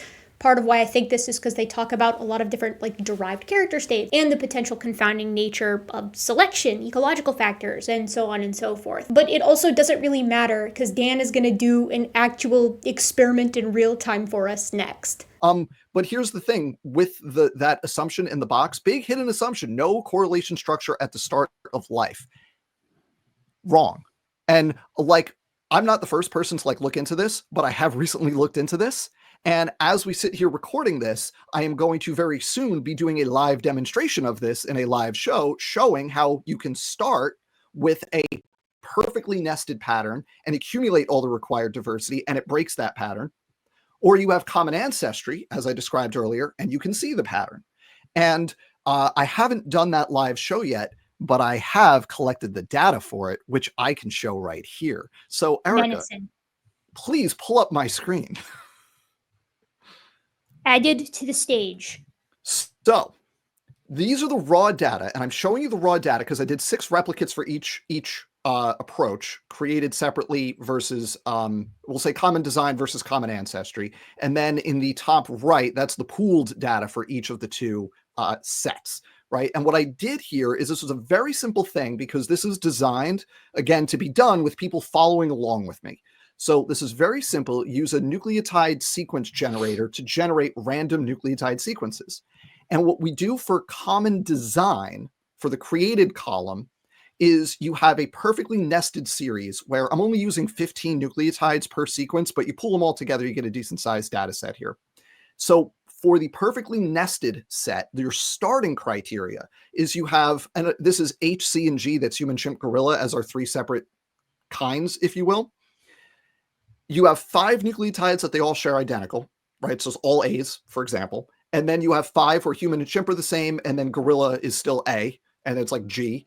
And then for the next one, it's human and chimp and gorilla are all different. So it's perfectly nested where it's gorilla and then human and chimp. Perfect nested hierarchical pattern. And then in each set of those 5 that I just described that are shared across the different lineages, you randomly mutate 4 of them because, again, you have to generate all the diversity that it currently exists in each lineage. They can't just all be consistent like that. So you randomly mutate 4 of them, and then I tally up how many are shared in common at the end between all 3, each pair, and then none, which ones are unique to each independent lineage. For the evolved thing, what we do there is we randomly generate 5 nucleotides and say that's shared by all of them. And then we randomly generate 5 more and say that's human chimp, and we do 5 more and say that's just gorilla. And then we do 5 and 5 and 5 for each of the 3 lineages on their own. And again, we tally up how many are shared because that simulates the shared ancestry. You're not generating all that variation independently. You're generating some subset of it shared with your relatives. So then you look at the pooled data in the top right corner, and we could go through the numbers, or I could just show you the graph. And in red, we have the common design where you have the number of nucleotides in our sets shared by all 3, human chimp, chimp gorilla, human gorilla, and then unique. That's such a good graph. And then blue is the common ancestry where you can see the fraction that are shared by human and chimp, by human, chimp, gorilla, human and chimp, chimp, gorilla, human, gorilla, and then unique to each of the lineages. And the cool thing is from these data, you can generate a phylogenetic tree. And this is what they look like. With the common ancestry model, you get the nested hierarchy you would expect. With the common design model, you don't get a neat nested hierarchy. There is no statistical difference between these 3 numbers of mutations, similarities right here. This is not going to resolve if you were to like actually feed this into a computer and do real phylogenetics on these data. That node would not resolve. You'd get a polytomy where you couldn't tell between human, chimp, and gorilla which ones are actually the sister taxa to which other one, right? You couldn't do it.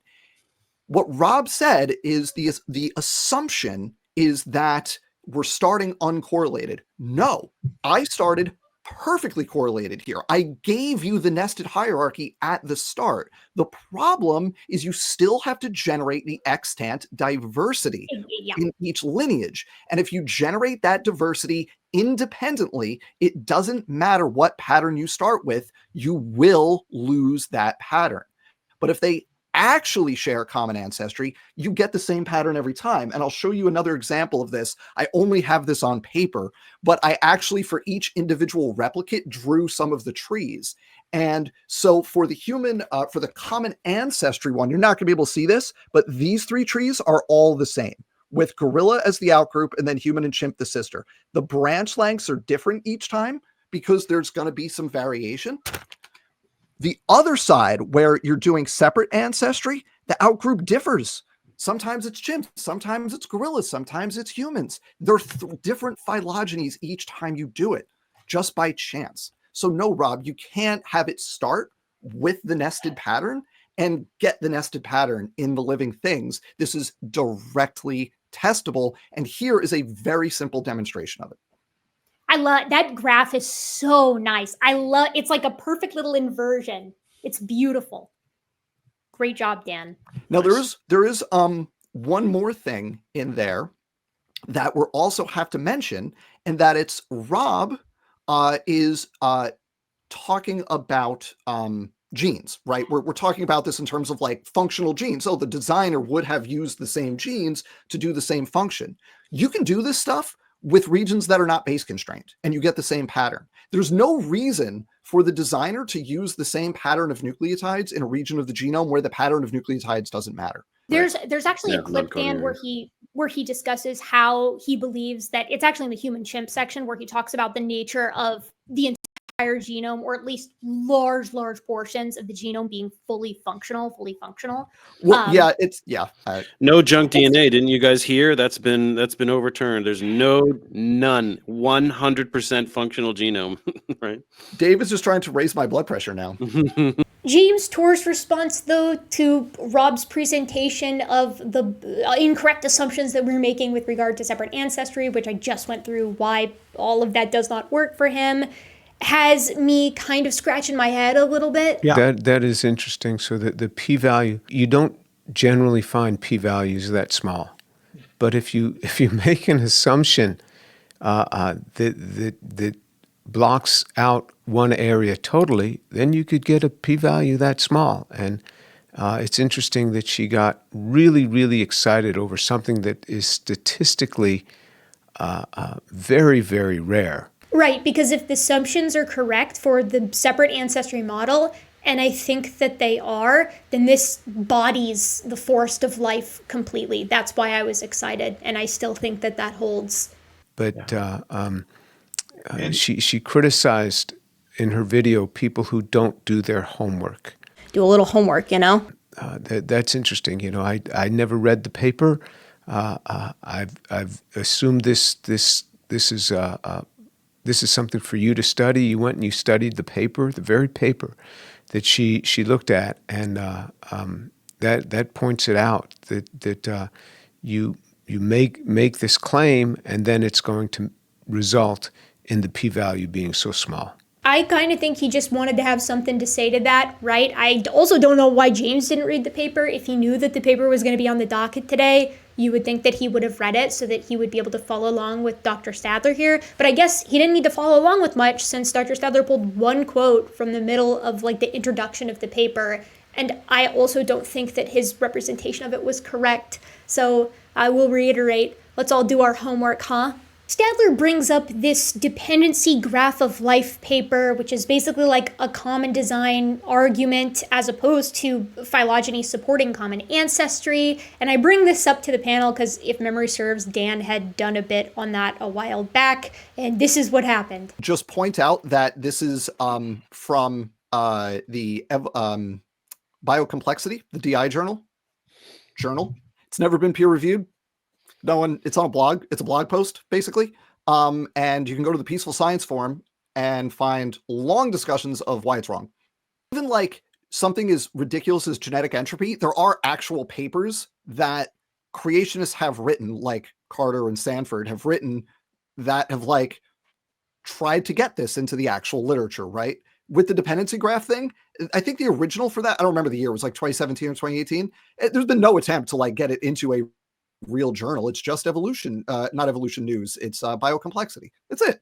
Like, we're just pretending at this point. After he like spends a lot of time, I would say, like, gosh, like probably like 5 to 10 minutes discussing the dependency graph, he goes on to talk about issues with phylogenies in general, right? Like he takes error with this idea that we've proposed, that phylogenies consistently recover this universal tree of life, that everything is related, that there is no stop sign. And he's like, but there is phylogenetic incongruence that occurs, and he gives these 3 citations here. And it's like, yes, let's look at these examples. Our first one is prokaryotes. Well, the first one is just a general, there are biological processes that can generate phylogenetic conflict, which is true. That's fine. Nobody has an issue with that. And to be clear, I talk about these things in my intro evolution class. It's not like we're keeping this stuff a secret. Like, we go through how phylogenetics works, and then there's a whole long section on here's what makes this really hard, and here's some pitfalls you have to watch out for. Like, yeah, this is not like a secret. We teach incomplete lineage sorting in my intro to bioinf class as well, right? Like, exactly. Everybody is familiar with these things that can cause problems for specific regions or specific genes. But you can't get more complete than all of it, right? And if you do a phylogenetic tree with all of it, you recover. And I focus on the apes because that's what I think, kneecaps creationism in general, because it firmly establishes humans as apes that are related to other apes that descended from other apes and so on and so forth, not these special isolated, de novo creations that are unrelated to everything else. But it's like, sequence the whole genome, it's humans and chimps as a dyad, then gorillas that's next closely related to the two of them, and then orangutans, and then gibbons, and that's for the whole genome, right? Like, full stop. We just got the complete apes genomes paper. We're going to talk about it at the end here. It recovers the same phylogeny it has always recovered. And it's so frustrating to me when I see them pitch these like, oh, if you do it with this one gene, you're going to get, a weird phylogenetic tree. We know. The scientific community wrote those papers. And then the last one he talks about here is to do with sea anemones, so cnidarians and lancelets, which it's like, yes, you can get convergence in certain gene families. I'm not sure if that's what's going on here, but it's it could also be deletion. I don't know that example because I'm not an expert in everything, but like it could be there. You could have convergence. You could, if it's gene families, it implies that they share common ancestry. So you could have, it's an ancestral gene family that all of Eumetazoa shares, and then most lineages have lost it, is what could happen. You could have a case of like deep homology where maybe those pseudogenes are present in other lineages. It could, right. It's a total, like, I would have to look at it, but like, yeah, that's a thing that happens. There are other examples of that too. And that middle one is just a straight up like dishonest quote mine because, indeed for prokaryotes, molecular data have falsified the tree of life hypothesis.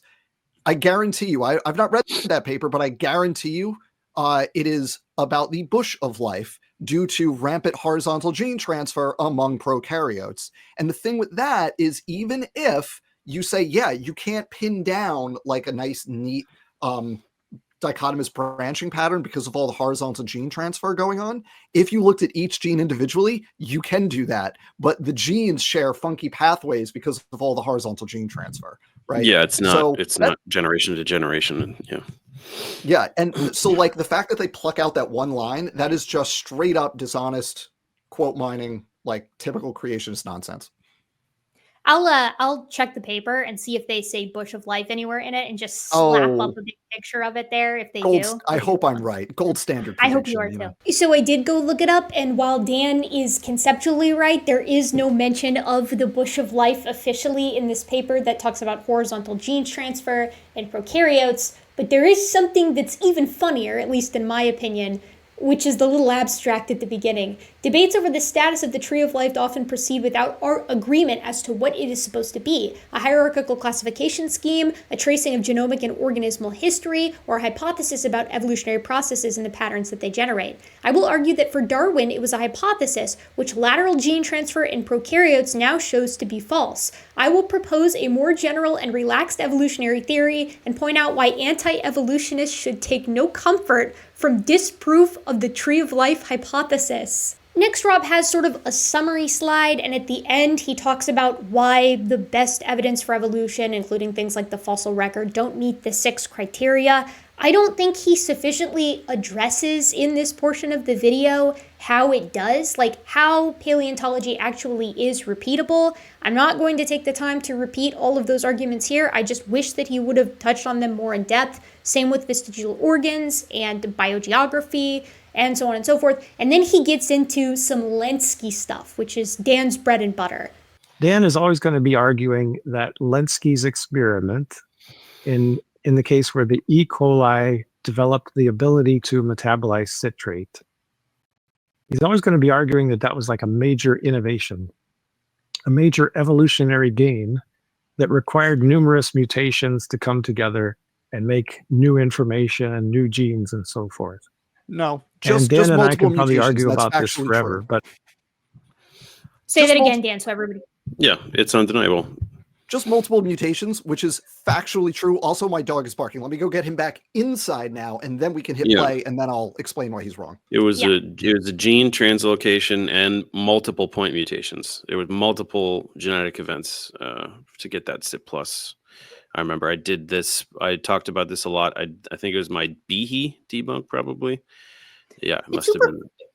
It's super frustrating though, because you can go down every rabbit hole of like, new function of real-time evolution happening now with them. And you can chase them down the rabbit hole of like checking off every box where it's like, okay, it didn't used to be able to do that. It's a duplication followed by neo-functionalization. So it's not just a simple deletion. And at the very end of it, once you've checked off every single box, the creationist in question will just say, okay, maybe there are some examples of getting new information through evolution, but it's rare and it's not going to be enough. That's how every single one of these conversations ends if you follow them to their termination point. But I just want to go back to simple facts here. Let's just look at the simple facts that he's going to go through each of these simple facts. They're on the screen so you can read them. I don't feel the need to let it play for a full 2 minutes so that he can explain them. Dan, what are your thoughts on these facts so people can read them and then hear you at the same time? I think that'll be a nice contrast. Yeah, so the thing to understand with this sit plus trait, the aerobic citrate metabolism, is one, he got some basics wrong. Like nobody says there was a new gene. It was an existing gene got duplicated and it was then controlled by a different promoter, but there was not like a de novo gene evolution happening. He also like belittles the fact that it's like, oh, they say it's multiple mutations are needed for this, which is just factually true. There's several mutations that have to happen in the Lensky lab, and there are various papers on this called the priming mutations that were neutral when they occurred and then are beneficial in the context of the duplication, because if you have the duplication in the absence of the other mutations, the duplication is actually a harmful trait rather than a beneficial trait. And we don't need to go into the biochemistry of why, but like there are multiple papers on this and that's just what it is. So he's just like kind of making fun of that, like, yeah, but that's factually true. And then the thing that I always like to point out to this anytime it comes up is that this novel trait, aerobic citrate metabolism, meets the criteria laid out by Michael Behe for irreducible complexity. This is the directly observed evolution of an irreducibly complex trait. Right? This is the kind of thing creationists say can't evolve. We've never documented it evolving. There it is right there in the lab. We got to witness it happening and we've genetically documented each step in the process. Stadler gets into the weeds on this one paper that supposedly showed increased mortality. You can hear him talk about it here, and then you can listen to Dan's response. These bacteria are not at all evolving toward a better future. In fact, they're falling apart. This is a recent paper. And it said, however, we serendipitously discovered evidence of substantial cell death in cultures of the sit plus clone sampled here. This is out at 50,000 generations. So this development in their study happened at around 33,000 generations. So now they're finding that out at 50,000 generations, they are dying off very quickly.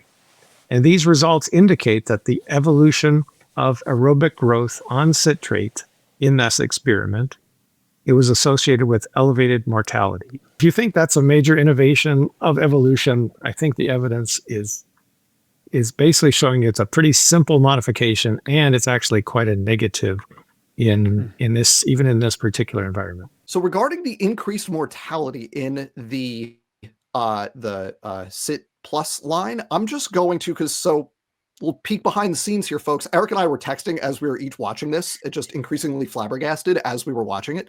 And so I'm just going to read you what I wrote as we were watching this so you can have my off-the-cuff thoughts in real time, which was, oh man, he even does the sit plus line had higher mortality thing. Sir, allow me to introduce you to my friend, density-dependent mortality factors. Obviously, the engineer has never studied ecology, but come on.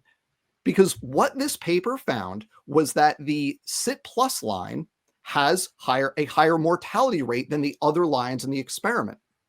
The reason for that is that the sit plus line, the whole reason they discovered this trait was a thing, was because the population density in the sit plus line went way up because they had more food available. So the population density went up.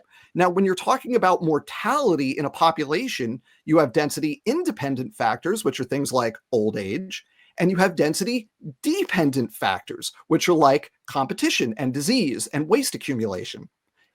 In the lineage, where they have sit plus, where you have an additional food source and you can grow to a higher population density, you are necessarily going to have increased density-dependent mortality. That is like, you just plug all the parameters into the ecology equations, which people don't like to think of ecology as like a quantitative science, but it very much is. you can just put the factors in there and you're going to get more mortality due to the higher population density. That doesn't mean it's like genetically falling apart or whatever. It just means the ecology is different. It's a function of how successful that population is, and he's trying to paint it as like a defect. It's pretty hilarious. Stadler talks about tryptophan, and he talks about the multicellularity experiments, and the panel and I just discussed them like as a unit, so you can hear that now. Okay, and then with this tryptophan thing, this is like this is one of countless examples where creationists are going to try to play this game where they go, aha, this specific thing can't evolve. And this example kind of falls more into like the waiting time problem set relative to the irreducible complexity set. But both of those are arguments attempting to find the thing that cannot evolve, right? And so you're saying you need these two mutations and E. coli couldn't do it.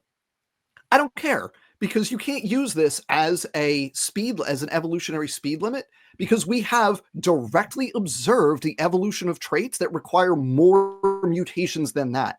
The CYP+ line is an example of that. The new functionality in the VPU protein in HIV1 group M that antagonizes the protein called tetherin, that single activity requires at least 4, maybe as many as 7 specific amino acid substitutions in order to work. And you need to be able to antagonize tetherin for HIV to be able to infect humans. So you can't take this example in a vacuum and use it as a speed limit, because we have direct observation of other organisms in other genes exceeding the speed limit. He does multicellularity first. That's actually important. Oh, the heron thing where they say it's just gene loss. Prove it. Instead, this is like a permanent change. And that tells me it probably is a loss of information that they can't go back. They can't figure out how to get back yet. Now, unfortunately, the real struggle here is that the DNA analysis for the study hasn't been published yet. So when Dan and Dave and Erica get all excited about this study, we don't actually know, we don't have proof yet of what changed. My hypothesis is there's generally a loss of function, but it's just a hypothesis. We don't have the answers. Keep in mind, the reason that's his hypothesis is because Rob believes in like genetic entropy and stuff like that, like from the flaw, or from the fall. So it's like he doesn't think that this gain of information, that this evolution from single to multicellularity can happen. So that hypothesis, I don't think, is coming from a place of genuine inquiry. It's more because he thinks that it can't be the other thing. But it also would be even worse for him, right? If this loss of information resulted in this enormous evolutionary change, all that would do is prove that you don't need new information for enormous evolutionary change, such as evolving multicellularity, which did happen. It's an observation. He's just whining about like some very specific esoteric experimental data, because this is all they can do, right? This is what James does all the time. They go and they hunt and they just find something esoteric that they can distort and just say it confidently. And then the viewers will be like, oh, and they sound like they know what they're talking about that thing I don't understand. So I don't know, they must be right. That's all they can do. Unicellular algae became multicellular. That happened. We watched it happen. There's really nothing else to say about it, And my favorite thing to say when creationists come out, you always hear this with this experiment or with the examples of like there's many animals doing this, but there's one in particular where horizontal gene transfer has occurred. So it's further along. So you've got like animals doing endosymbiosis of plastids, for example. Mm-hmm. You always hear at the end of the day, creationists, they always fall back on that example is just microevolution. Right? That's just a teeny little change happening. And my response to that, whether it's multicellularity or endosymbiosis or whatever, is okay, so it doesn't sound like we need macroevolution for much, do we? Because if microevolution can accomplish this incredible what are we even arguing about? leap. It's like unicellular to multicellularity. That used to be their big, like, how could this possibly happen, right? That and endosymbiotic events, all these other things. But it's just like, yeah, we're demonstrating that these huge steps can happen. And the more you try to minimize the relevance of the change, the more you're proving that we don't need much to do all of these things. That it's actually easy to evolve. Yeah, and they've actually done a 180 on this, like you say, where it used to be that multicellularity was one of those big things. Now they've gone, oh, you can do multicellularity with a loss of information. First of all, I don't actually think in this experiment that's going to show to be the case, because if you go through that paper in detail and you see it's not just that they do it would be mitosis or meiosis. They don't fail to separate. It's that they do fail to separate, right? They don't they don't separate out they have an extracellular matrix, but the extracellular matrix is actually distinct from the existing ECMs that they use to get sticky when they agglomerate, when they come together in their wild type. They can assemble into multicellular clumps, but they don't persist that way, and then they'll go their separate way once the conditions warrant it, right?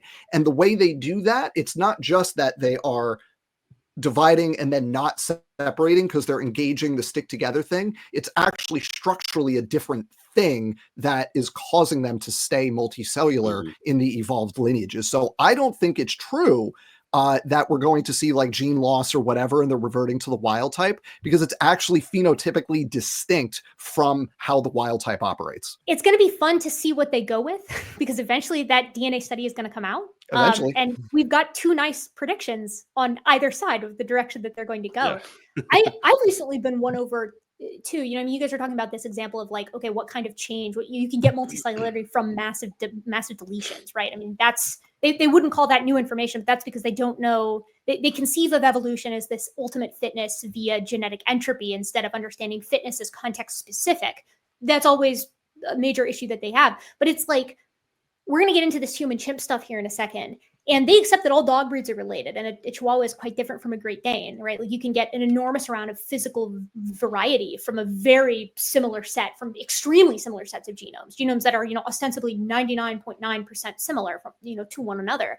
But they can't fathom the idea that humans and chimpanzees, which are far more similar than a Great Dane and a Chihuahua, may come from common stock, right? We're going to get to that in a second. But before we do, I want to hear James Tour respond to all of this, respond to Rob's sort of presentation here. So we're going to do that at 27:32. Well, Rob, you're very nice. You're much nicer than I would be if I had detected that. I don't know the area well enough to detect it myself, but it's really interesting what you have seen from the very same papers. Thank you. Yeah, it's interesting when I see them get all excited about stuff like that. It makes me want to dive in and add some reality to it. And so this is our last topic. Thank you all for staying on so long. I appreciate this.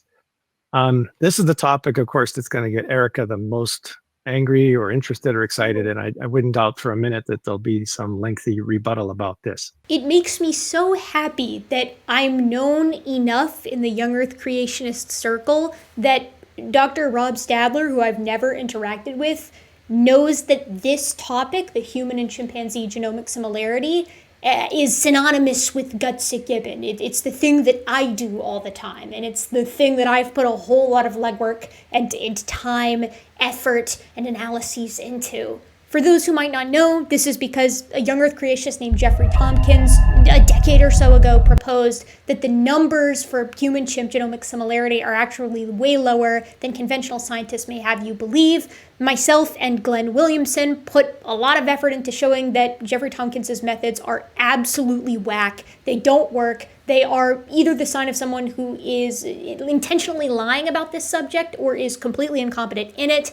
And then our results and Tompkins' mistakes were confirmed by a different young earth creationist, Dr. Rob Carter. So that's where we stood for a really long time. Recently, the complete ape genomes came out by you and colleagues, I believe, in April, and creationists have been spinning a very particular portion of this paper. I went over the paper in a standard way in depth recently on this channel. Would it shock you to hear that misconceptions on it have been moving like a wildfire through the creationist community? We're going to see some more of that here. And interestingly enough, this is the one time that James Tour pipes up on what he knows about this paper, and of course he gets it wrong. He's talking about genetics again. Any comments, Jim? Has that 13% number, is that a larger number? Because that's not what Erica and Dan were talking about. They were talking about much smaller numbers. And Erica said when you include everything, all the intergenic DNA, you still 96% the same. So is Is this a revision in this latest 2025 paper? Yeah, it's the most accurate and telomere to telomere. Everything is included in this one. Now, here's the thing. A lot of the creationist community has, in my opinion, royally flubbed their understanding of this paper, and it can all be traced back to a screw-up by Casey Luskin, in my opinion. I hope it's a screw-up instead of intentional deceit, but we'll get there. As a result, I'm just going to play for you the panel discussion of this section because I'm saving my in-depth look into Casey Luskin's articles as well as how that sort of metastasized into other creationist areas for later, as you will soon see. The title of that video is Evolution versus Evidence. Are we really 98% chimp? So what Rob's going to do here is he's going to summarize why him and James are upset. This concept that everybody's heard the number, you're 98 to 99% chimpanzee. You see it in museums, you see it in textbooks, all sorts of stuff like that. And they're going to say, even when you ask Grok, even when Grok is consulted, you get this number. And they're like, since Erica thinks that the number that we should be using is 96%, I should agree with their efforts here to try to get that changed. And I should agree with their intro that this is an incorrect number that's been, being erroneously pushed. All of this, whether we're talking about, creationists who are at the professional level or at in the minor leagues, as it were, they don't seem to understand what that number actually means. They don't seem to understand what any of these percent similarities mean because no one has ever, or very few of them actually take the time to look into what's being compared and how that couches, how that actually, contextually fits in with other pairs of organisms. Complete sequencing of ape genomes. This paper came out this year, and they pulled this bit from it that 13.3% of the human genome has no analog to the chimpanzee genome. They call this gap divergence. That's not really a fair way of describing what gap divergence as it's calculated in the paper is, but that's fine. And then they go among this section, like the portions that actually can be compared, the roughly 86.7% of the genomes that can be compared, 1.6% of the individual nucleotides are different. And that this doesn't include the X and Y chromosomes, the X being far more homologous and the Y being far less homologous. So he's going to go on and he's going to show this figure that he gets. And this figure comes from the paper, but really where it comes from is from the Discovery Institute's Casey Luskin's article on this topic. Because Casey Luskin put out like probably 6 to 8 articles, I think, at this point, just on this new paper. And it's not just Luskin. Klinghoffer's gotten in on it, but between several of them, it's probably up to 6 at this point. Yeah. Right. So let's talk about what this is, because I think very few of the creationists who are parroting this are actually doing any of their work. All of this comes from an initial tweet by Richard Buggs, who consulted on the paper, who is himself, he's friendly towards intelligent design, let's just call it that. Casey Luskin glommed onto that, did an article on it, and then we heard it from Ken Ham, we heard it from Answers News, we heard it from ICR, we heard it from Jeffrey Tompkins specifically, that this new paper reveals that humans and chimps are actually 13.3% different from one another. They're only about 86.7 or 87% similar to one another. This is the alignment numbers, you guys. These numbers have been known for over a decade. They were reported in the initial paper. The actual alignment regions were reported in the initial paper. Richard Buggs blogged about it. But then the actual alignment numbers being, roughly 87, 86% between humans and chimpanzees have been reported. They were reported in 2013. They were reported in Cronenberg in 2018. They were reported in the great ape sex chromosomes in a beautiful matrix that you can see that shows these comparisons. Basically, genomes are really different and they're really annoying because big duplications can happen, big deletions can happen. You have copy number variations of the same gene, you have inversions. And it's very difficult for genetics people, for comparative genomicists, to tell how to count those differences. Like if I have 2 books and one book has 10 copies of the first chapter, well, the second book can be found in its entirety in the first book, but the first book has 10 duplications. So how different are they in actuality? For this reason, when you see those percent similarity numbers that are generally reported, inversions and copy number variations are typically left out because they're just impossible to compare. So the percent similarity of humans and chimps being like 98.8% similar, looking at the protein coding regions, it's even more than 99%, but that 98.8 is for like the entire genome, just looking at single nucleotide polymorphisms. If you include indels, it's about 96%. Then things get difficult to compare after that, which is why creationists turn to this raw alignment number that's being reported brutally in this paper, but has been reported multiple times before that. But here's the problem, you guys. Here's the punchline. If you want to say that the percent similarity between humans and chimpanzees needs to be a nucleotide by nucleotide alignment, that every single difference counts as a difference, that every copy of a gene is actually a full gene difference, you're going to run into some problems fast. Because if you run that exact type of comparison on two human genomes, telomere to telomere, they're going to be somewhere in between 90 to 94% similar to one another, not the 99.9% that's always been reported. If you want to do that for dogs and foxes, they're going to go from being like 84-ish% similar to one another to being like 70% similar to one another. Rats and mice will go from being 84, 85% for their protein coding regions to dropping, below 60%. Approximately. These numbers are out there for human versus human, for dog versus fox, for tiger versus domestic house cat. They drop from being 95% similar by the same means by which we compare humans and chimps and get 98.8 to being 84.6% similar to one another. It doesn't matter what you're comparing. If you take the raw alignment numbers, it's going to drop to 90% or less, at least for stuff that we currently have the numbers for. So not only is this misrepresentation of this new paper a misrepresentation because these numbers aren't new, but it's also a misrepresentation because they're treating it like this number, this alignment number, is meant to replace the old protein coding number or the protein coding plus single nucleotide polymorphisms or indels and SNPs included. It's not. That's apples and oranges. If you want to compare apples to apples, humans and chimpanzees are over 99% for protein coding, 99-ish for SNPs, 96% including indels. And by those same metrics, humans and humans are about 99% similar to one another. And by those same metrics, lions and tigers are about 95% to one another, or tigers and domestic house cats. But if you want to use this new number, everything else will drop with it, and they will drop like by their appropriate amount. They will drop proportionally. And these numbers are not hard to find. I'll throw up some figures here so that people can see them. Worse yet, you can go to the supplementary material for this figure specifically, and you can calculate these numbers for yourself. And they include the bonobo and chimpanzee gap divergence. And their gap divergence is 88%. So human and chimp drops to 87, chimp and bonobo drops to 88. Those two things are insanely similar to one another. But the problem is it's really easy for genomes to accumulate copy number variations into, inversions, and centromeres and telomeres evolve as units. And so if they change, that contributes to massive differences across the genome. That's why this isn't appropriate. But because Casey Luskin got it wrong, all of them have gotten it wrong. Oh, yeah. So there's basically two different ways of quantifying the similarity, and they're conflating them. That's it. Exactly. That's the long and short of it. But it's so much more. It's so much more apparent when you actually compare apples to apples across the board and see just how them warping this absolutely screws their own perspective. Because now if you want to say that cutoff is like 90%, now chimps and bonobos can't be related.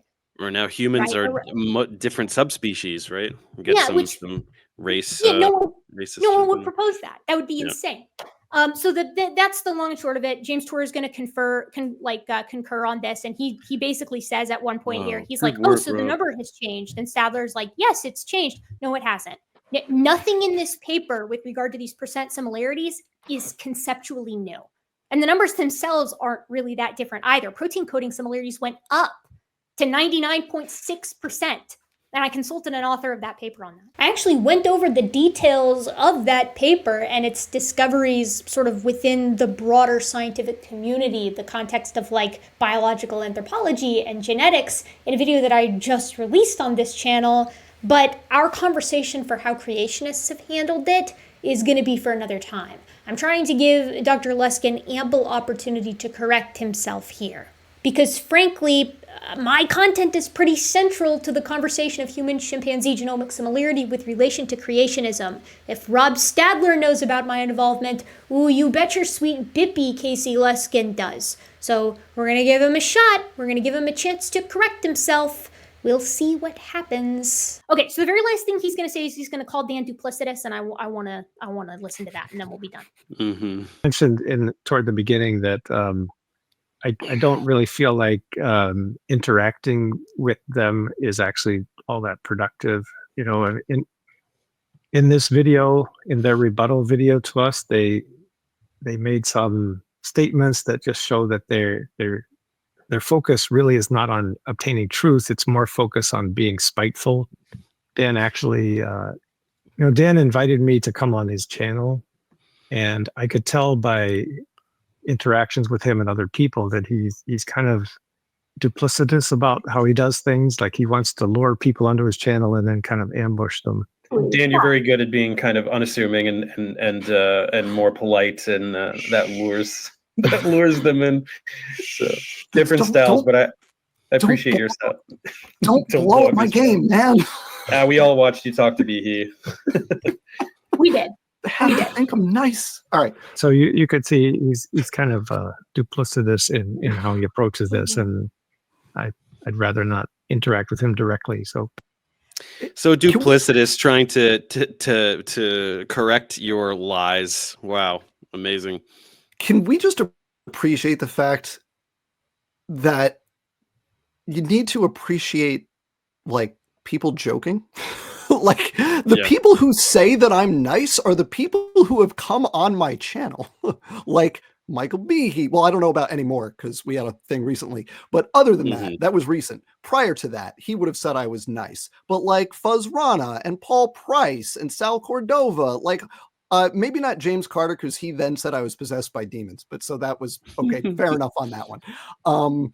But like people who have come on my channel say that I'm nice. They find our interactions productive and cordial, and you know, Casey Luskin, we had a great long conversation last year, and then afterwards he yelled at me a lot, but before that it was fine. And you know, I would have a nice conversation with either Dr. Stadler or Dr. Tor if they wanted to come on and talk about stuff. It would be very nice, and I'd be very nice. And like I don't yell at people. I don't like. I'm not.